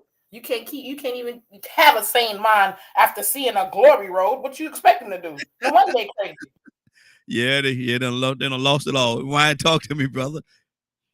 They done took a dip in the dipping sauce. Ryan, talk to me, brother. I don't know if I can talk after all. Oh man, they must be Friday. Did they have to be Friday? Thank you, Lord. Yes. So this my input coming from a home without a dad. I've said this, almost any time we have a discussion like this, my dad dropped or my donor dropped my mom off at the hospital when she went into labor and rolled out. But that's bothersome to me. Because I know how, I take care of mine. I got all mine. I take care of people's kids that ain't mine. So that's just me. But what's troublesome to me, and I'm going to get some pushback from the ladies on this one, is that my mother hid who my donor was. She refused to even tell me his name. Wow. Until I was over the age of 30. Wow. And, I asked her, I'm just like, why won't you tell me? I could have brothers and sisters out there I don't know about. I could have some genetic dispositions that I don't know about. I used to think that, Toya. I actually used to think it was she thought I was going to do something to him or go hit him up for all that money he owed. That's not the type of person I am. I just want to know who he is. I just want to know why he dipped out. And knowing my mother then, I probably have a good idea why. Let me ask you this. Wow. Do you think there's some mysteries about yourself that if you knew who he was would answer those questions in you? I believe so. I mean, I'm the tallest man in my immediate family. I know pretty much the entirety of, or the entirety of the lineage from my mother's side. But I want to know the other side. And I don't want Ancestry.com to tell me. I want to know it from the mouth. Yeah. That's just me. That's good. That's good. 50508-924-3521. 508-924-3521. Stanley, talk to me. Yeah, man. Like I said, I think I about said what I need to say on this certain subject, because we can't just blame it all on the man. Like the brother was just saying, his mom hid the identity, and there could have been a different reason. I don't know what the reason was in that particular case. Sometimes it was a result of incest, or somebody might have, molested a niece or a neighbor or something like that, and they didn't want to let them know who the father was. But we can't blame everything on the male. I'm not gonna say just black man, on the male as far as not being there. And if you never had children, if you've never been divorced, never been separated, any of that stuff, you really can't comment on that particular. You can give your opinion, but you can't really talk facts on how you know that people have been treated in these situations, because it carries a lot, man. It's a lot of different scenarios in this thing. It's not just somebody making the baby and walking away. A lot of times they're pushed away. A lot of times they don't even know there's a baby there. Nobody's making excuses for any of that. But if you don't know, how you gonna take care of something you don't know about? Yeah. But what do we say to the ones that do know and just elect not to? Well, some of them want to go. And like I said, it's the thing where, the mother has all the rights, and we know that. People say, well, if it was my son or my daughter, I would go see him and I would do that. That's easy to say if you're not in that situation, because you don't really know what that situation is or what's really going on in their life. So it's easy to say what you would do, but if you've never been in that situation, then all you're doing is having an opinion. Yeah. So we can't blame everything on one. We can't blame everything on the man. Can't blame everything on the woman. It's everybody has a different situation in their life that was going on. Yeah. So we can't say, well, they made the baby and they should have took care of it. Well, maybe they made the baby and wanted to take care of it, or maybe they made the baby and didn't know there was a baby. Okay, that's good. It's a lot of different scenarios. There's a lot of layers to this thing. I know guys left babies in Korea and Germany, didn't know about it until 2 or 3 years later. So it's a lot of different things. And women have pregnant by guys. A lot of women get pregnant by guys. It's not because of love. It's not even because of lust. A lot of them get pregnant so they can get a check. Yeah. Talk about that. You know what I'm saying? There's a lot of different layers to this. Yeah. There's a lot of different roles, man. They all lead to the same thing. And Cassandra said it best. It's about the children. Right? Yeah. The children, Exactly. If you know about the children, then you can help take care of the children. But if you don't know, or if you're dealing with somebody that don't want necessarily for you to be in that child's life, it's some lot of crazy women out there, man. I've seen a lot. I'm telling you now. I ain't telling you what I heard. I'm saying I've seen with my own eyes. Yeah. People can be really vindictive. They can be really crazy. They're quite ignorant sometimes. So that's it. Again, 508-924-3521. 508-924-3521. Mr. Hicks, good morning, sir. How you doing this morning? Good morning, Raheem. Good morning, family. What's up, Ryan? Good deal.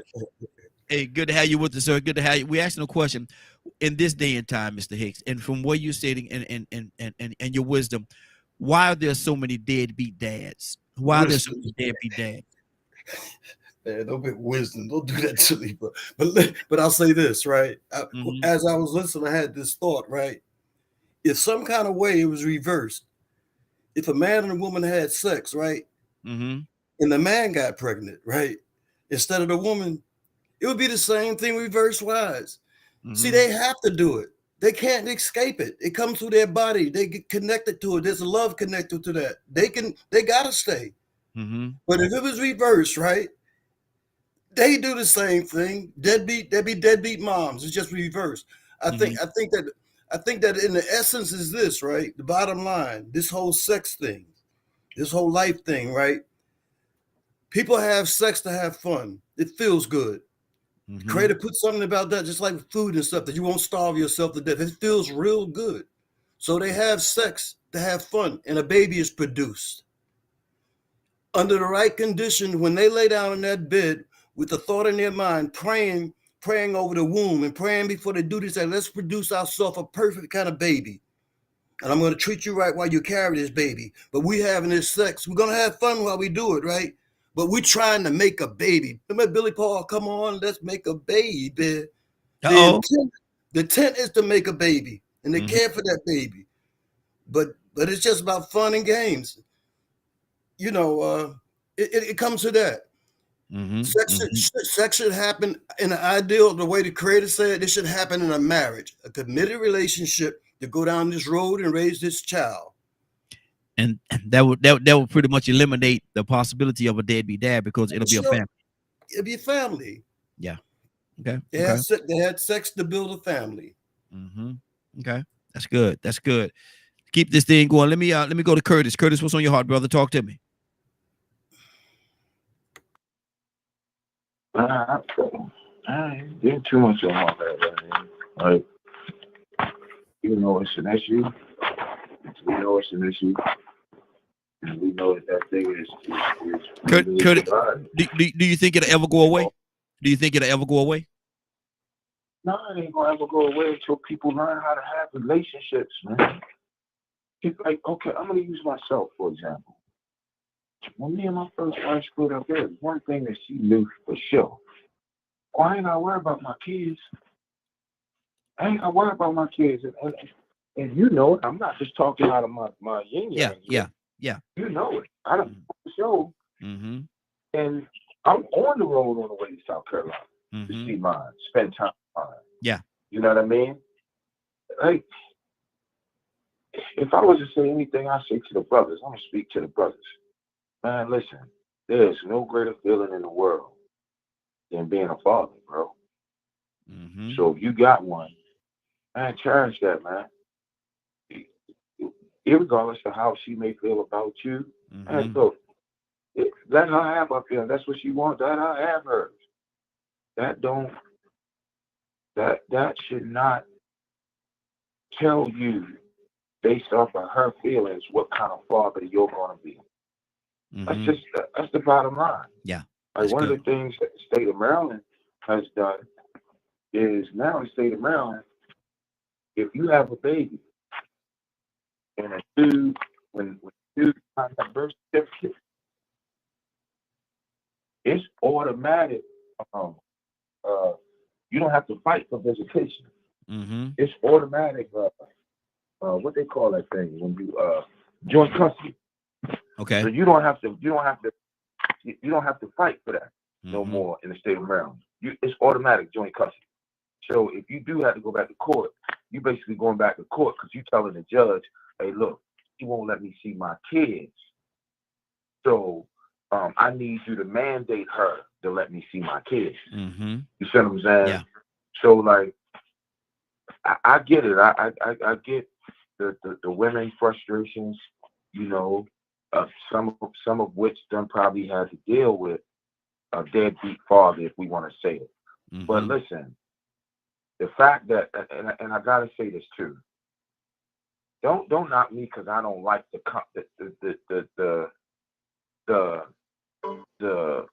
verbiage being used.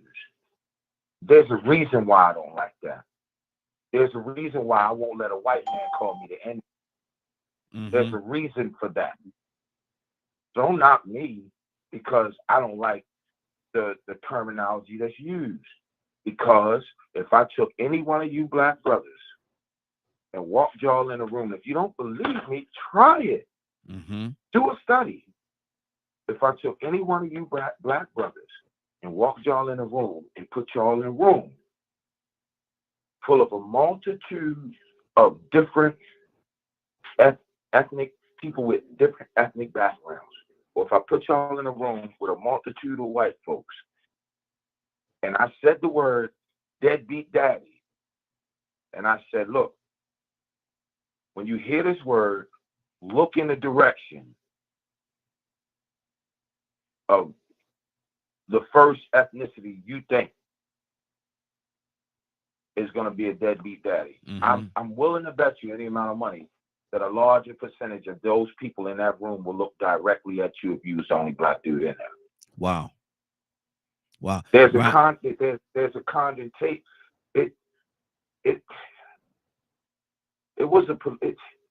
For a little bit it was a political term, just like the welfare queen term.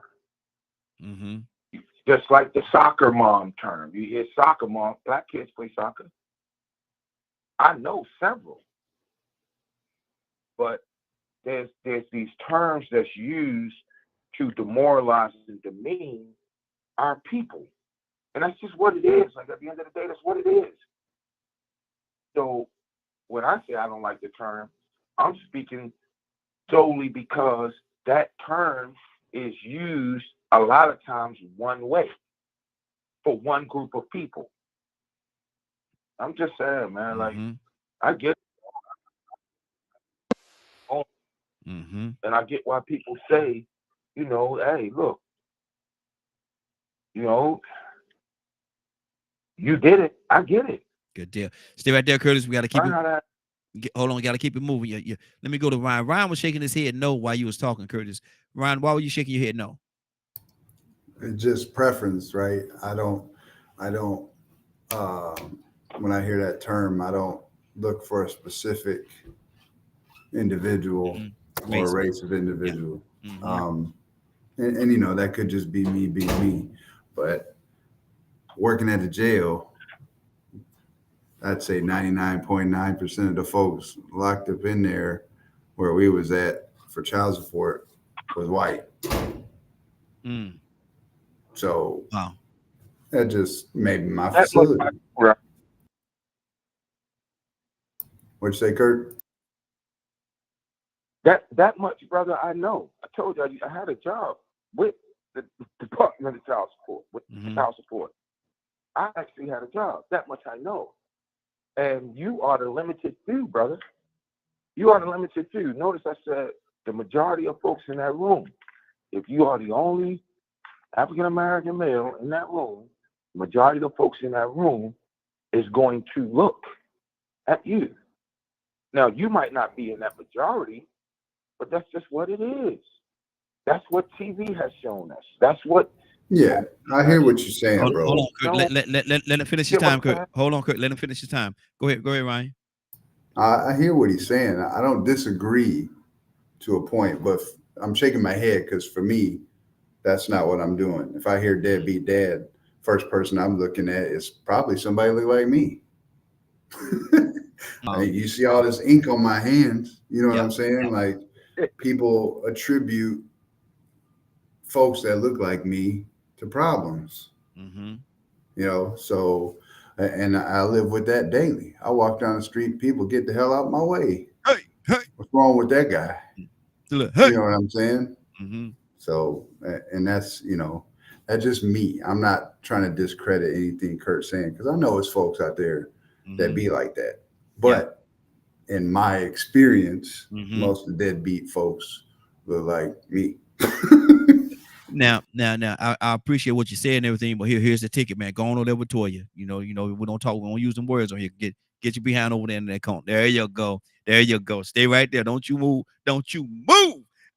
Navy. Oh, I can't. Navy. What's on your heart, Navy? Apparently I got cut off at Glory Road because I was saying more, but my service had went out. Oh, okay. Apparently. I don't know and I can't remember everything that I said, so I can't even go back to that. But anyway, I don't know if I have any more to add to this. Is this a problem? No, Navy, is this a problem that's gonna ever go away? No, it's not gonna ever go away until we stop playing the victim Olympics. Wow. Because at the end of the day, we've talked so much about, who's to blame more or who's to blame less, but we haven't talked about the after effects that it leaves, which is the child. And no, I haven't been married yet, and I don't have children, but I've been a product of this very thing. I had 2 adult children that produced me that did not have I was not conceived in love. And to mama, if you're listening, just go to the other room right quick. But these are conversations that I've had to have with both of my parents. Because if I'm able at the age of 13 to sit here and tell y'all that I don't like being in the middle of your mess because you're hurt, you have my dad over here that's hurt because he's repeating the same pattern that was done to him. My dad's father left at the age of 3. And he did not meet his father again until he was in his 40s. Wow. So, and then you have my mother who was looking for love. And whether we want to agree or disagree with this, y'all played in the sandbox together and you thought that it was love and it really was. And then boom, 9 months later, here I come along. And y'all were not emotionally, mentally, physically, none of that. You were not prepared. You were still playing with your brokenness. And you produce a seed with that brokenness. And so now that trickles down to me. And it's my job now to undo that because I don't want to be the byproduct of just being this broken kid, because her parents were adult children that did not understand relationship, that didn't know what relationship was, and truth be told, probably had no business being with each other. But the best thing that could have happened to them was me. So they're welcome for that. Shanavia, I'm gonna do a favor for Cassandra. Cassandra, you there? Cassandra, you there? Yeah. I'm going to do you a favor. I'm about to do you a favor. You a favor. You ready, Cassandra? I was looking for love in all the wrong places. Looking for love in too many places. My people. What's on your heart?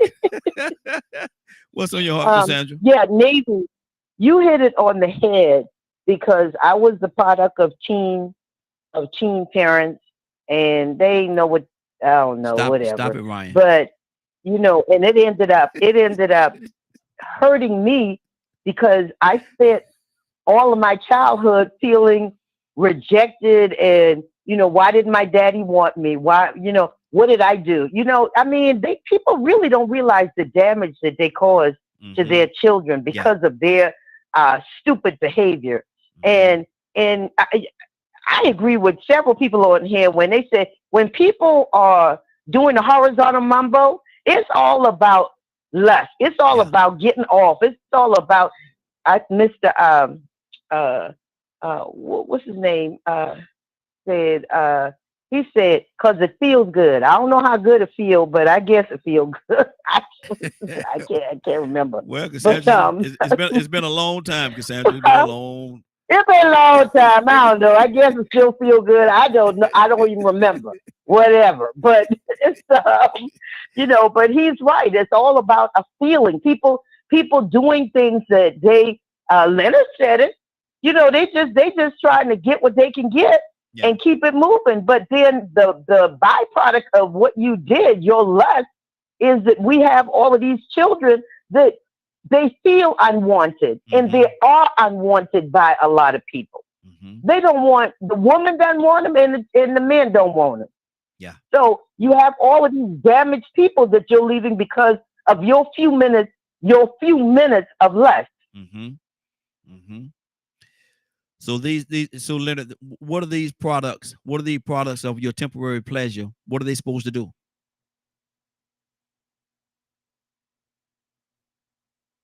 First of all, I just want to give shout out to Miss Navy. I just love her way she explained that, and she not talking about she explained it grown. Mm-hmm. He said as a child, mm-hmm. she had to let him know she wasn't trying to be part of that because of how it made her feel. Yeah. And once you straighten it out, it gets better. But it must be straightened out. Mm-hmm. So and everybody, I blame this, I blame that. I tell a guy, I'm so crazy that if I'm messing around with a woman and we gonna break up, I hang around. I stop sleeping with her, but I hang around her still. Mm-hmm. And I wait for that next cycle to come around. Mm. Okay. You need to be that careful about things. You need to quit acting like somehow you don't know, and then everybody fall back on an education you could have got when you was in grade school about how babies made. Tired of hearing people say that. Now, Leonard, for a second, I understand. I understand what you, Leonard. Leonard, I understand what you mean now, but at first when you started saying, I stick around. I said, man, that's kind of stalkerish there. Now, hold on, now that's kind of stalkerish. No, I stick around. I know what you mean now. I know we wasn't using protection. Yeah. That's why. Yeah, I know what you mean now. Yeah, you cleared it up. Go ahead. You know, and those are the types of things that are so irritating to me. Mm-hmm. People get in these situations and act like they don't know how they got there. You know exactly how you got there. Mm-hmm. As a matter of fact, some of you keep doing it. Over and over again. Notion about this, I went on and got mine cut off. You understand? Mm-hmm. Because I didn't want no more. I don't care how they come about, what may happen. I don't want no more. Mm-hmm.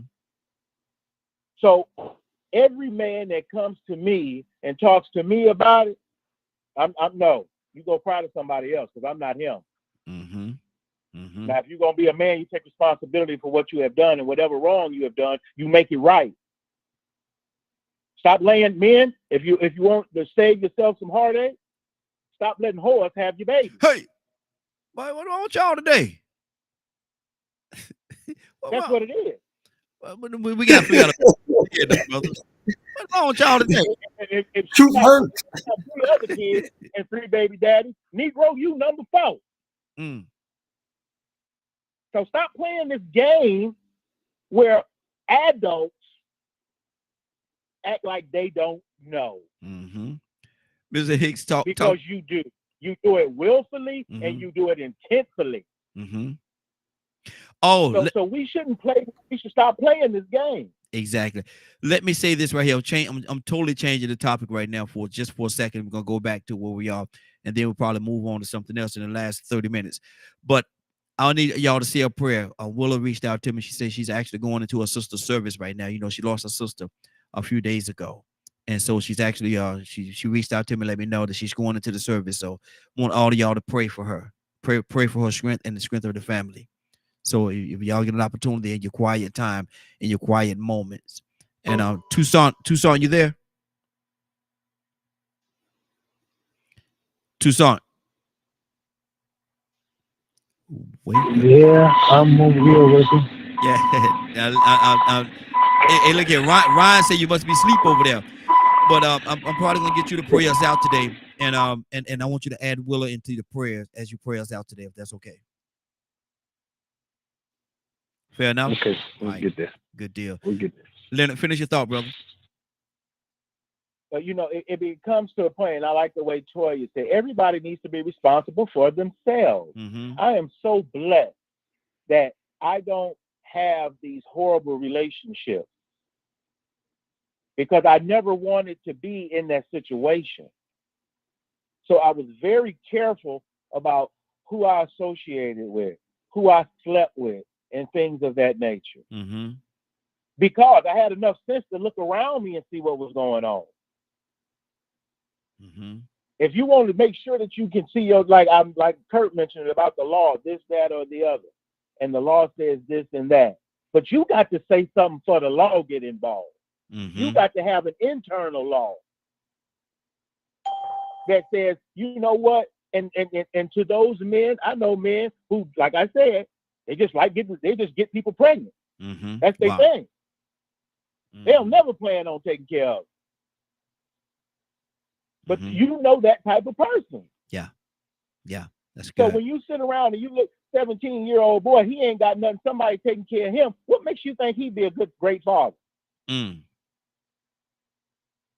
girls having pregnant 2 and 3 pregnancies before they 18. Mm-hmm. Good deal. Good that deal. Speaks to a person's character. Absolutely. And before people get up all in all these little panties or whatever in a bunch, exclude everybody that was a victim. We're not talking about victims. People, children born out of rape. Good deal. Stay We're right talking there. about willful conduct. Exactly. Stay right there, man. We got to keep this thing moving. Let me go to Mr. Hicks. Mr. Hicks, what's on your heart? Talk to me, sir. I'm just listening. I let it be on it in points that we just click on certain points, but it's almost like it's almost you got to look at the environment, and you got to look at the systems, and you got to look at the unseen, the spiritual aspects of what's going on here.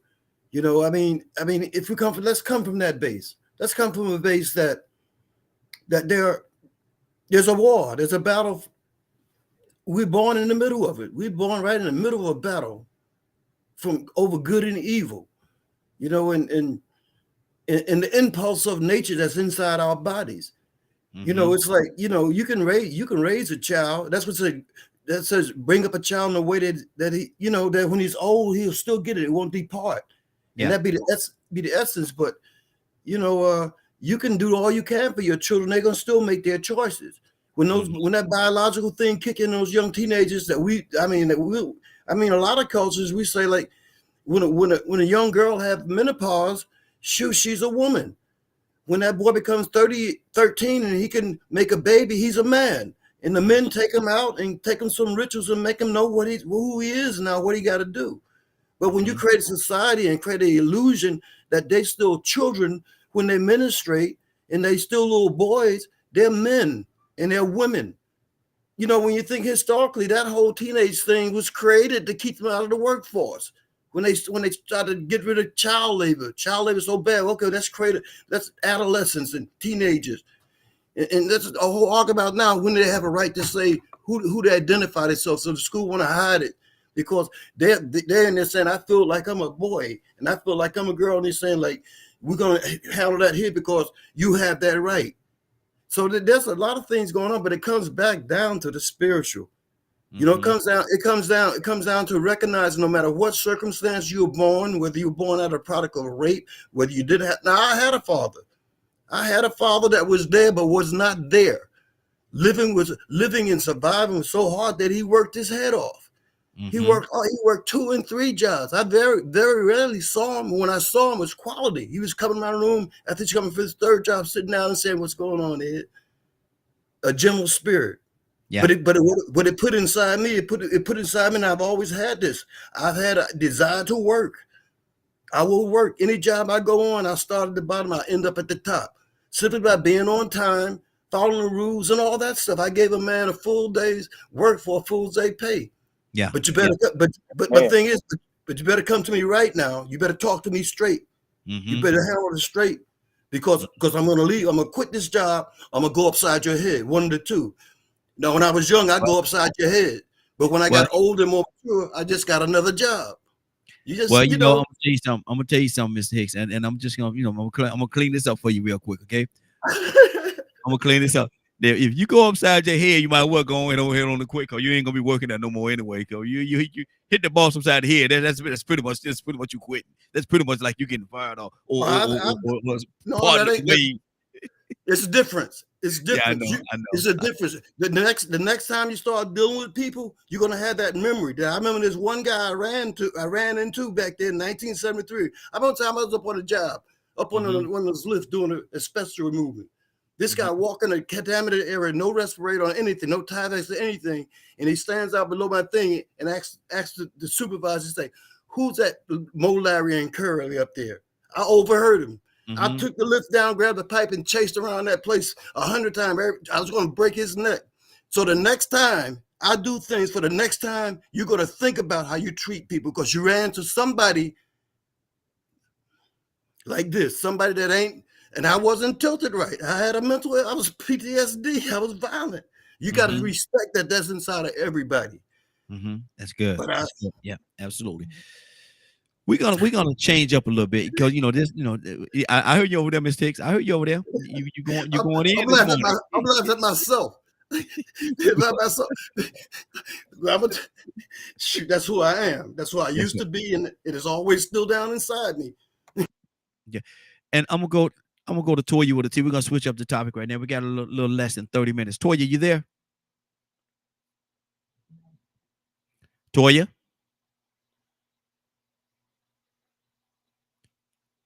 Toya with a T. Wake up and go to sleep. Wake up and go to sleep. Ryan, I'm gonna start off with you. I ain't gonna let you do her like that. She did tell you she had to peace out now. She did. She's still there. It said she said, I'm out, y'all. Oh, I ain't see that part. I ain't see that. Okay. But yeah, but she's still logged in. Okay. But anyway, Ryan, what is all this? I look at the food that we're eating right now, and I see this thing on there say and I might have, I hope I get it right, but biogenetically manufactured on a lot of the labels now. What are we eating, man? That's a good question. Plastic, oil, petroleum. It's created in a lab. It's not real. So it's like I was saying earlier with the. So how are we getting nutritional? How are we supposed to get the nutritional value products that our body need if what we're eating is not producing it? You're putting it in your mouth. You're eating it. It's not meant for you to get nutritional value. That's what I'm trying to tell you. It's part of a plan. You're a man. I'm a man. We ain't supposed to have nothing right here. Yeah. Okay? Yeah. But we do. Why? It's not because we eat poorly. It's because of what is made available to us to eat and what's in it. Estrogen. Estrogen does what? Causes us to grow parts that we ain't supposed to have. That's why I saw that feather going out that feather neck the other day. Now you're being silly. I'm being serious. Like people think it's crazy, but it's the facts. It's true. If you go break everything down, it's like when you see something that say sugar-free, and then you turn around and read it, and it's about 30 different types of sugar. Just name something else. Yeah. Exactly. They're tricking us, man. They playing games. Wow. Cassandra, what do you say to that? Bioengineered. I think that's what it said on TikTok. Bioengineered food in the food that we're eating. Cassandra, that does not sound healthy. What do you say? It's filling. You get your belly full. Keep it moving. Huh? You asking me like I have no clue. It's supposed to make you full, feel like you had a nutritious meal, and that's it. I don't know nothing else about it. That's out of my lane, and I can't talk on it. I don't know about it. I know the just simple basics of it, but I presume it's to get you full, make you think you had something nutritious, and it's supposed to be good when y'all blew up everything while y'all acting a fool and you're living can't grow nothing. We can't get to that point. I know some of y'all don't believe that, but the way we're headed, any day now, we could have a nuclear attack that you can't even live off of the land. So I'm glad for those people that got the indoor farming going on, because your outdoor farming ain't gonna mean nothing. No. Hello. Yeah, exactly. We already know that. We know how long nuclear reaction lasts. So, let me leave that alone because that's a whole nother show. But yeah. Only thing gonna be left is the roaches. That's where we are. Only thing gonna be left is the roaches. That's it. The roaches gonna be in abundance. We might have to eat some of them roaches. So I like mine with chocolate on it. Look here. Barbecue roaches, barbecue roach legs. Leonard, what do you say to that, man? A lot of them say the food is bioengineered or biogenetic or whatever they call it, and they put it on the label. And some people say it's another way of saying GMOs or whatever it is that they're putting in the food. What do you say to that? Are we eating healthy? Well, I think as long as I'm more along the lines, as long as you tell me what it is in the package. Now, if you put it in your mouth, that's your fault. But I don't never expect nobody else to be looking out for me, so I look out for myself. Yeah. I'm a fan of that. I love science and all that. It's great the way they can do things. A lot of that is the solution for a lot of starvation and things of that, for where it fits. But I don't necessarily condemn a thing just because. So whatever the purpose is, because bioengineering has a lot more to do with other things as well, other than food. So we have to be, the Honorable Elijah Muhammad has an excellent eating plan. Seventh-day Adventists have an excellent eating plan. You can have your own eating plan that has nothing to do with what this world is doing. That's completely up to you. But to satisfy your greed and your lust, you consume at a rate that is completely unhealthy for you.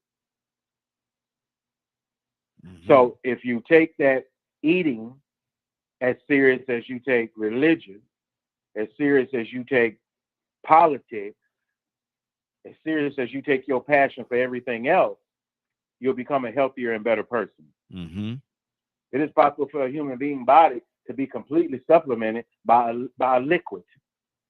A liquid full of the necessary nutrients that your body needs. You may have to get away from regular eating and the satisfaction of eating. So what eating is really about, it should be about living. So I don't have this, me, I'm not, they doing this to us type person. They doing this to that. I don't get out like that. But I selectively choose what I eat and what I consume. Okay. So people need to become better at that than anything. Cut the number of things that you eat to the things that you can sustain yourself. They can stop. I haven't eaten pork, beef, or chicken in probably over 20 years or so. Chicken has only been 10. Okay. But it was things I had to do to get away from what my body was rejecting. I'm telling you, like I say, the fewer things you eat, probably the better you are.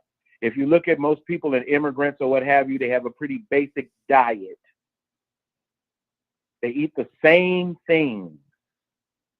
Why? Because they know that these things are good for them. These are their staple foods. So that's what they stick to. This notion that, imagine if you didn't have money, you still couldn't go to the grocery store. You don't have to buy what they sell you at the grocery store.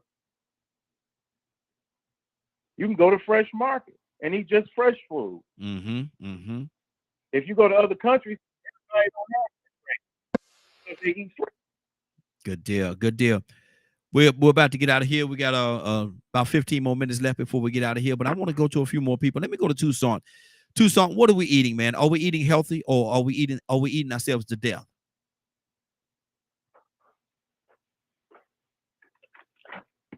Yeah, and what is it? Eat to live and live to eat. Yeah. Most live to eat. So I'm kind of like Leonard. Read the label. When the last time you read the label of a packaged food? Oh no, I forgot. I was hungry. Had to hurry up and mix it up and stuff it down my throat. Ate it so fast, I just lined it up and chewed it. lined it up, and swallowed it because Didn't he? he didn't have time to chew it. Didn't he have time to taste it? No, that ain't rice. Y'all know that ain't rice. That ain't even salad. Mm-hmm. That's plastic. Mm-hmm. But you know what you didn't do? Check it. Yeah. Made in China. Oh, must be good. Then everything else is made in China. So I don't know, man. I don't know, man. And I'm not talking about nobody else. I just eat. Mm-hmm. You know, buy it. You know, when somebody said, I saw something the other day, and it wasn't meant for Walmart and the grocery stores to feed you for a profit. Yeah. We used to raise our food. You can raise your own food still to this day. Absolutely. And then you know what you're eating. Mm-hmm. But we making other folks rich, killing us. Mm-hmm. Quick, fast, and in a hurry. And another thing about it, now shut up. That's why you can't have no children, or, well, you don't even have time to produce a child before you tired. Mm-hmm. Ain't got now energy. Ain't got now energy. Not now. Not now. Cap, good morning, sir. How you doing this morning? Hey, good morning, Raheem, and good morning to my Morning Glow family. Thank you for asking. I'm doing good. Good deal. Good deal. We're talking about on the labels now. You look at a lot of the labels, and a lot of times people don't even pay attention. But a lot of the labels have that bioengineer, say the food and the ingredients, little tab say bioengineer, biogenetically engineered, or whatever it is. Letting you know that it's not everything that you think it is. Some of it's made in a factory, made in a lab. Are we eating ourselves to death? I really like what Leonard said and what Tucson, and I like what Ryan said. There's no question that we dig our grave with our teeth. Mm-hmm. Being in the Nation of Islam and being a Muslim for 52 years, everybody know we don't eat pork. Mm-hmm. Nor do we eat anything of the pork byproduct. Yeah. So when you see a Muslim in the nation, them spending a lot of time reading labels, we shop. It takes us a long time to shop because my wife had to turn over and read the labels because we know they got pork byproducts in everything. Mm-hmm. So in reading the labels, you're able to see the glyceride and the sodium and this, that. So that helps. That helps. Yeah. In the Jewish community, you look at their food, they got a U. We're taught to look for the U on the package because the U is a more kosher emblem. Mm-hmm. But most of our people don't know. They just pick up. They have the oodles and noodles, the Roman noodles. Yeah. If you open up the pack of Roman noodles in the crease, you'll see they hide the sodium that's in it. The sodium that's in the packet that they put in the noodles is enough to send your blood pressure to the sky, but they hide it in the lining. Mm-hmm. So most people, when you go and open that little line, you see warning about the sodium. So people have to read. You're right. There's no excuse for you to eat the way you eat when there's so many healthy people telling you the right way to eat. Get the book, How to Eat the Land, and turn your own backyard, all that grass you got there, into your own garden. Not like what Leonard said. He don't eat meat. He don't. You know, I like to tell you, but I do eat a little meat every now and then. The messenger said he likes his captains to eat meat to keep us a little aggressive. But nevertheless, but that's to each your own. But read the labels. If you read the labels and take your time to shop, then you can see the stuff they put in the food. And what my man said, Brian, they are shooting the food with so much hormones. Do you know you can have a little chicken be born today and 90 minutes is almost 90 days is almost full grown? Yeah. Because they shoot it with the hormones. Mm-hmm. And then your children eat the hormones and you wonder why your child come on her menses early because she's being affected by the hormones. Why she's getting breast? The hormones that's in the food. Mm-hmm. Mm-hmm. Yes, I agree. If you want to continue to eat the way you dig your grave with your teeth, go on. Help yourself. Mm-hmm. But those who are wise enough, read the labels on the doggone package. Yeah. Read. Yeah. And that's all you have to do. You don't have to eat foolish if you don't want to. Not today. Dr. Sebi, he taught about that. Yes, he did. There's so many people out there telling us how to eat to live. If we choose to dig our grave with our teeth, go on and help yourself. That's what's on my heart, Raheem. Good deal. Good deal. And that's powerful. And I want people to listen to what you just said, man. If you elect to dig your grave with your teeth. Cap said that now. If you elect to dig your grave with your teeth, that's powerful. That's powerful right there. That's powerful. Kirk, talk to me.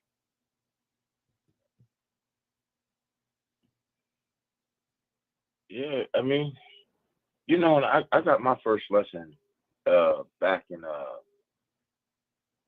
2010. 2010, up here, there's a store. Some guys might be familiar with them, but up here, from Baltimore up to I want to say Rhode Island. There's a grocery store chain called ShopRite. Yeah. I won't go into the history of ShopRite, but it's kind of brilliant what they did. Us black folks really need to take a note from that book. But the ShopRite stores do this big, like, I forget what you call it, like a symposium expo in South Jersey. And I was working setup. So the guy who was doing the seafood presentation, he got sick. So, you know, the supervisor, the manager, he knew that I did some work off Broadway and things of that nature. So he pulled me up and he was like, "Hey, Kurt, look, I'm in a bind." I'm like, "What's up?" And he like, "Look, I got a guy that's sick. He got a presentation at such and such time. You know, it's a seafood presentation. Do you think you can pull it off?" And I was like, "Well, you know, you got a PowerPoint?" And he was like, "Yeah, you know, you got a PowerPoint slide and everything." I was like, "Oh, all right, we're good." So, boom, I'm going through the slides just to, you know, familiarize myself before the presentation started. I'm going through the slides, and I see where there's a slide where the authorization has been given to clone salmon. If y'all remember, right around 2009, 2010, the price of salmon dropped. You know, salmon used to cost, you know, you go in and buy a slab of salmon, you were spending some money. Oh, yeah. But right around 2009, 2010, the price of salmon dropped. So the government had approved for them to clone it, but the stipulation was, if this is genetically modified or cloned salmon, like that you have to put it on the packet. It has to be listed. You can't say this is fresh salmon or Alaskan salmon, and you can't make it seem like you caught it. You know what I mean? Like it's fresh caught, and it was genetically. You got to put it on the packet. So, and hearing Cap say, "Hey, read the package," he is so right. Yeah, that's good. That's good. Mr. Hicks, talk to me, sir.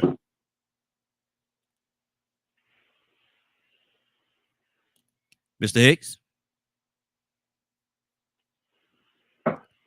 Mr. Hicks, wake up and go to sleep. Wake up and go to sleep. Let me see. Leonard, talk to me. Right, I want to say another thing. Okay, go ahead. This tilapia that they got out there. Oh, Lord. Don't do it.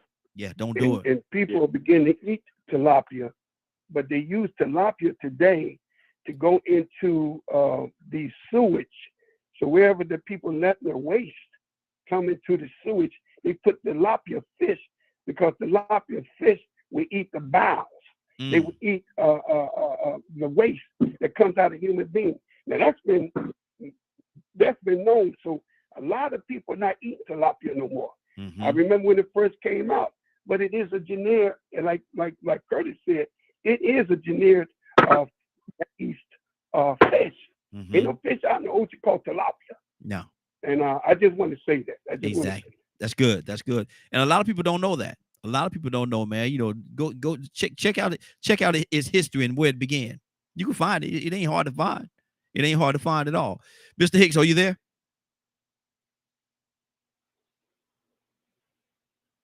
me take somebody stepped away for a second. Cassandra, talk to me.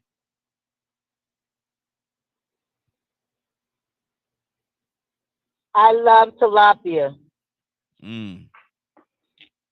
That is the end. You probably love chitlins. Tilapia love chitlins. Wow. And Toya with a T, you're not with us. You're gone. I see you still on the feed there. Toya, are you there? I wanted to get her because this is her topic right here, dealing with the food out of this is her topic. Ryan, talk to me, brother. Yeah, I ain't finna be eating no tilapia. No thanks. I got a hard enough time eating anything other than some kinds of salmon or trout. I like shark. Shark is good. Shark is thick. It's thick, but it's good. You cook it right, it's tasty. Mahi is good. Oh, love it. Yeah. I didn't used to like lamb until I had Cap's wife's lamb. Made you a believer, huh? Yes, sir. There you go. That's good. Let me go to Tucson. Tucson, talk to me. I can't tell you what I thought about when we got the explanation of where tilapia came from, and then lo and behold, Cassandra saying I like tilapia. Look, hey, Tucson, what wrong with her?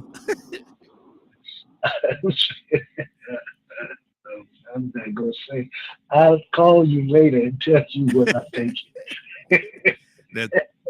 Cap, you can be on the line. Cap, we're gonna have a long conversation. Please hook me up on that line. I gotta talk to my sister. I know she sometimes I think she just be in that rebellious state. We go left, you want to go right. She sometimes feel that. You got to love her. You got to love her. Joe Williams. Boys at the edge of my tongue, but I can't say it. They're gonna put me out of the church. Let the church. When I invite you over to my house, any of you guys, I will not make tilapia, but I do eat tilapia. I absolutely love it. So when y'all come over, I will not make tilapia. I have that noted. Thank you, Cassandra. You put hope back to me. And be like. You smell. Tucson. Lord Jesus. Cassandra, defend yourself. I am not defending myself. I love tilapia. What am I defending? No, man. Look here. They say you that thug pastor. You that thug pastor. Kurt, talk to me, brother. But I will not serve it. But I will not serve it to Cap, Tucson, Steve, Ryan, nobody to come over to my house for dinner. Okay. Leonard said he wants some. Oh, I got throw in there. We ain't saying all that. I'm just saying that we tilapia, but we ain't saying all that. We know you can cook. I can cook. I know you can cook. I can cook. Matter of fact, I'm coming to Atlanta in about 60 days. I want me some gumbo. Okay, I got you. But do not invite Cap. Do not invite Ryan. Don't invite Two Star. Don't invite Bree.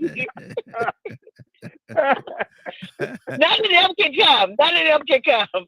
Look here. Look here. Just take a picture and send me a picture. Just take a picture and send it to me. Okay, yeah. He'll send you a picture. Just take a picture and send. Look. I'm just kidding. Look here. The picture might be. Look, watch this. Oh, I'm about to get in trouble this time, but I'm gonna do it today, Friday. I got until Monday to make up. Send me a picture and send me a picture of the food, and that might make my stomach hurt. Oh, you know what? No, you did not. No, you did. No, you did not. Okay. Okay. Notes are being taken. That's all I got to say. Notes are being taken. No, I'm separating myself from that statement, Cassandra. I'm not down with what he just said. Now, I want you to know. Hold on, don't be turning back now. Don't be no. Ain't no turning around now. Ain't no turning around now. What you turning around now for? Don't be turning around, Cap. You stand your ground. But listen, let me go to Kurt. Kurt, talk to me, brother. But for the record, Cassandra can. She's a very good cook though. I'm making fun, but she can't cook. Cassandra can cook. Go ahead, Kurt. You know, I understand why some people don't like tilapia. You know, I do, because supposedly, I'm not sure, but supposedly tilapia is a genetically made is a genetically made fish. So I get it why some folks don't like tilapia. You know what I mean? But I mean, you just gotta be you know what? For some of this is just my personal opinion, but for some of the foods that they're injecting, like some people eat chicken and they tell you, well, then you can't eat pork or you can't eat beef, but they eat chicken, right? And I'm always kind of thrown back because I'm like, well, hold on, the chicken eat his own feces. Mm-hmm. You know what I mean? Like chicken ain't all that clean either. And then I remember I used to, and I still do every once in a while, part-time when they was in business part-time for a food company, and they believed in organic foods, and they would show you demonstrations where, you know how when you buy chicken, like let's say you buy a chicken breast, you know how when you look at the breast, you can see like a line through the breast. Yeah. Right, and it looked like it's fat. Well, the way that they taught us in the demonstrations, that's not fat, Ryan. You know what it is, don't you? No.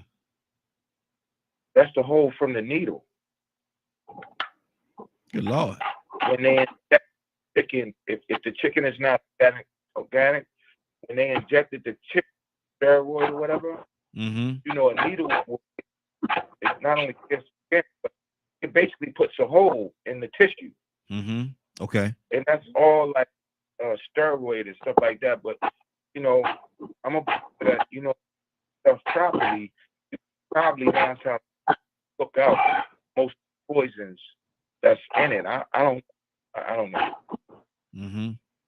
Well, what in this day and time, Ryan, what can we eat? None. I mean, real talk. I mean, think about it. Where I used to stay at in Oregon, they would send us out warnings about acid rain. Hey, don't drink the water or collect any rainwater today. It's radioactive. Wow. Wow. And then you go to some states and they'll fine you, and if you continue to disobey, arrest you for collecting rainwater. So, I mean, you'd say, what can we eat? Yeah. You know what? I'm in the perfect spot. Right up here in Michigan. See, I stay down right about here on the mid. There you go. If I go up here, ain't nothing tampered with up there for the most part. Give me some good meat. There you go. You talking about Canada? No, they tamper with up there. But I'm just playing. Because I know up north, man, up north, up here. I know. I was just kind of picking at you. But my thing is right here. But truth of the matter, though, you are very close to. How far are you from Canada? I mean, if I want to go through the city, about 30 minutes. Yeah. But if I want to go up there near Sault Ste. Marie, it's probably a good 6 hours away from here. And about this time of year, you ain't going unless you got a tank or something to plow through all that snow. Exactly. Because they get it. But see, but people don't understand though, and I wish we got more snow down here, man, because snow kills a lot of the germs and stuff. Snow really kills it, and so a lot of that stuff is being killed off when it does snow. But anyway, that's a whole different conversation. Listen, that's what's important about winter, though. Yeah. If you think about it, in the South, y'all got so many insects and stuff. Yeah. Because ain't no deep freeze to kill them off. Exactly. And they just keep going, keep populating themselves.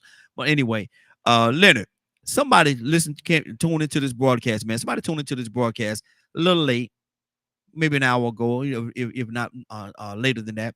And hold on, before I do that, good morning, mama. Good morning, mama. I see you looking over there, baby. I see you looking, baby. I know you're there. Got to do my shout out. Yesterday was mama's birthday, so we did something real nice for her, and we looking to do something else. And so we ain't gonna put the information out there right now, but y'all know what I'm talking about. But happy day after your birthday, mama. Love you dearly. Leonard, somebody watched the broadcast, man, and they missed it. They came in late and they said, man, I hate I missed some of that thing, man. I sure wish I could hear what they was talking about. Is that possible, Leonard?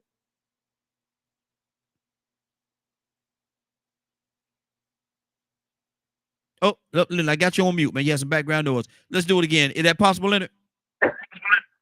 Yes, it is. If they did not get a chance to hear the show in its entirety, they can log on to www.dkmmediagroup.com at 3:00 Eastern today. Good deal. Toussaint. And for my man Kurt, I'm actually cooking gumbo right now. Oh, I'll be over in a minute. You let me know when it's ready. I'll be over. I know where you at. Just let me know when it's ready. I'm on my way. You ain't got to. Just put it on the table. I'll come on and get it. It's for a birthday. It's for a birthday party. Shout out to my sister-in-law, the best sister-in-law in the world. Happy birthday, Nikisha Smith. There you go, Nikisha Smith. Happy birthday to Happy birthday, girl. Happy birthday, girl. Toussaint. Yeah, Raheem. I'm gonna say something before you ask me. Okay. Again. Mm-hmm. I know that we definitely gonna pray for Willa. Yes. And her family. And then the deadbeat. Well, I can't say that. I don't like that word either. Thug. I don't like that word either. But I'm asking if it's possible and if he's willing. I want to yield to Cap. Okay. Cap. Oh, yeah. Cap's still there. Cap, you there? Yeah. So you want to get Cap? You want to get Cap to pray us out? Yes, sir. If he would. Okay. Well, in the course of that, Willa, she's having today's the day of her service for her sister, and so want to make sure that we include her in the prayers with her and her family, because she's putting her sister to rest today. Oh, okay. I'm sorry I missed that. Well, we'll take this opportunity to say a prayer. Heavenly Father, we thank you for giving us an opportunity by getting up this morning that we may be able to correct yesterday's mistakes. Forgive us and have mercy on us. And make our every effort in your name a success. Today, one of yours, great preacher, is laying to rest a family member. Please, Lord, remove the burden of grief off of her heart. Yes. And give her and her family peace and comfort to know that there's no better hands that her sister could be in than yours, Lord.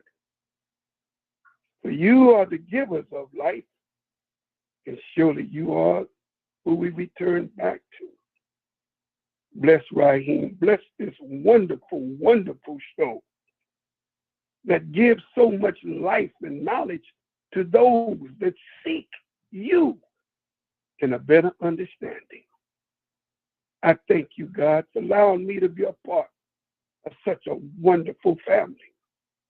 Yes. And Almighty God, the senior on this line today, our mother, who you're blessed to be able to see another day. We call her birthday. continue to give her good health, that she be able to guide us who are under her, that we may do what's right by one another, that we may do what's right by you. We ask this in the name of all of your righteous servants. Amen. Amen.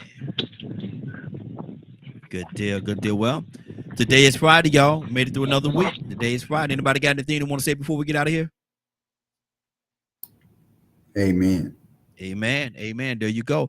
Well, with that being said, I want to thank everybody for joining us. And more than that, I want to thank you for allowing DK Media Group and Associates and the Morning Glow for being a part of your morning. It is now, 10:09. You're about to exit the Morning Glow. But before you go, I want you to do me two favors, if you will. One, I want you to continue to pray for us because we are certainly praying for each and every one of you. Number two, why this is real simple, I want you to go out there, find somebody and give them a hug because you never know. It could be the only hug that they get, or it could very well be their last. Love you, and ain't nothing you can do about it. Have a great day and a better tomorrow. That we shine some of this light of you from the Morning Glow. Take it out there into this wicked and cruel world that we live in and let your light so shine. If you get an opportunity, give somebody some love. You just might find some love in return. Won't that be a beautiful thing? Have a great day. Take care of each other. And please, please, please be blessed. Talk to you Monday morning if God say the same. Love you, and give somebody some love and truth. They would appreciate it, and I'm sure that you will as well. Have a great weekend, y'all. Be safe. Talk to you Monday morning.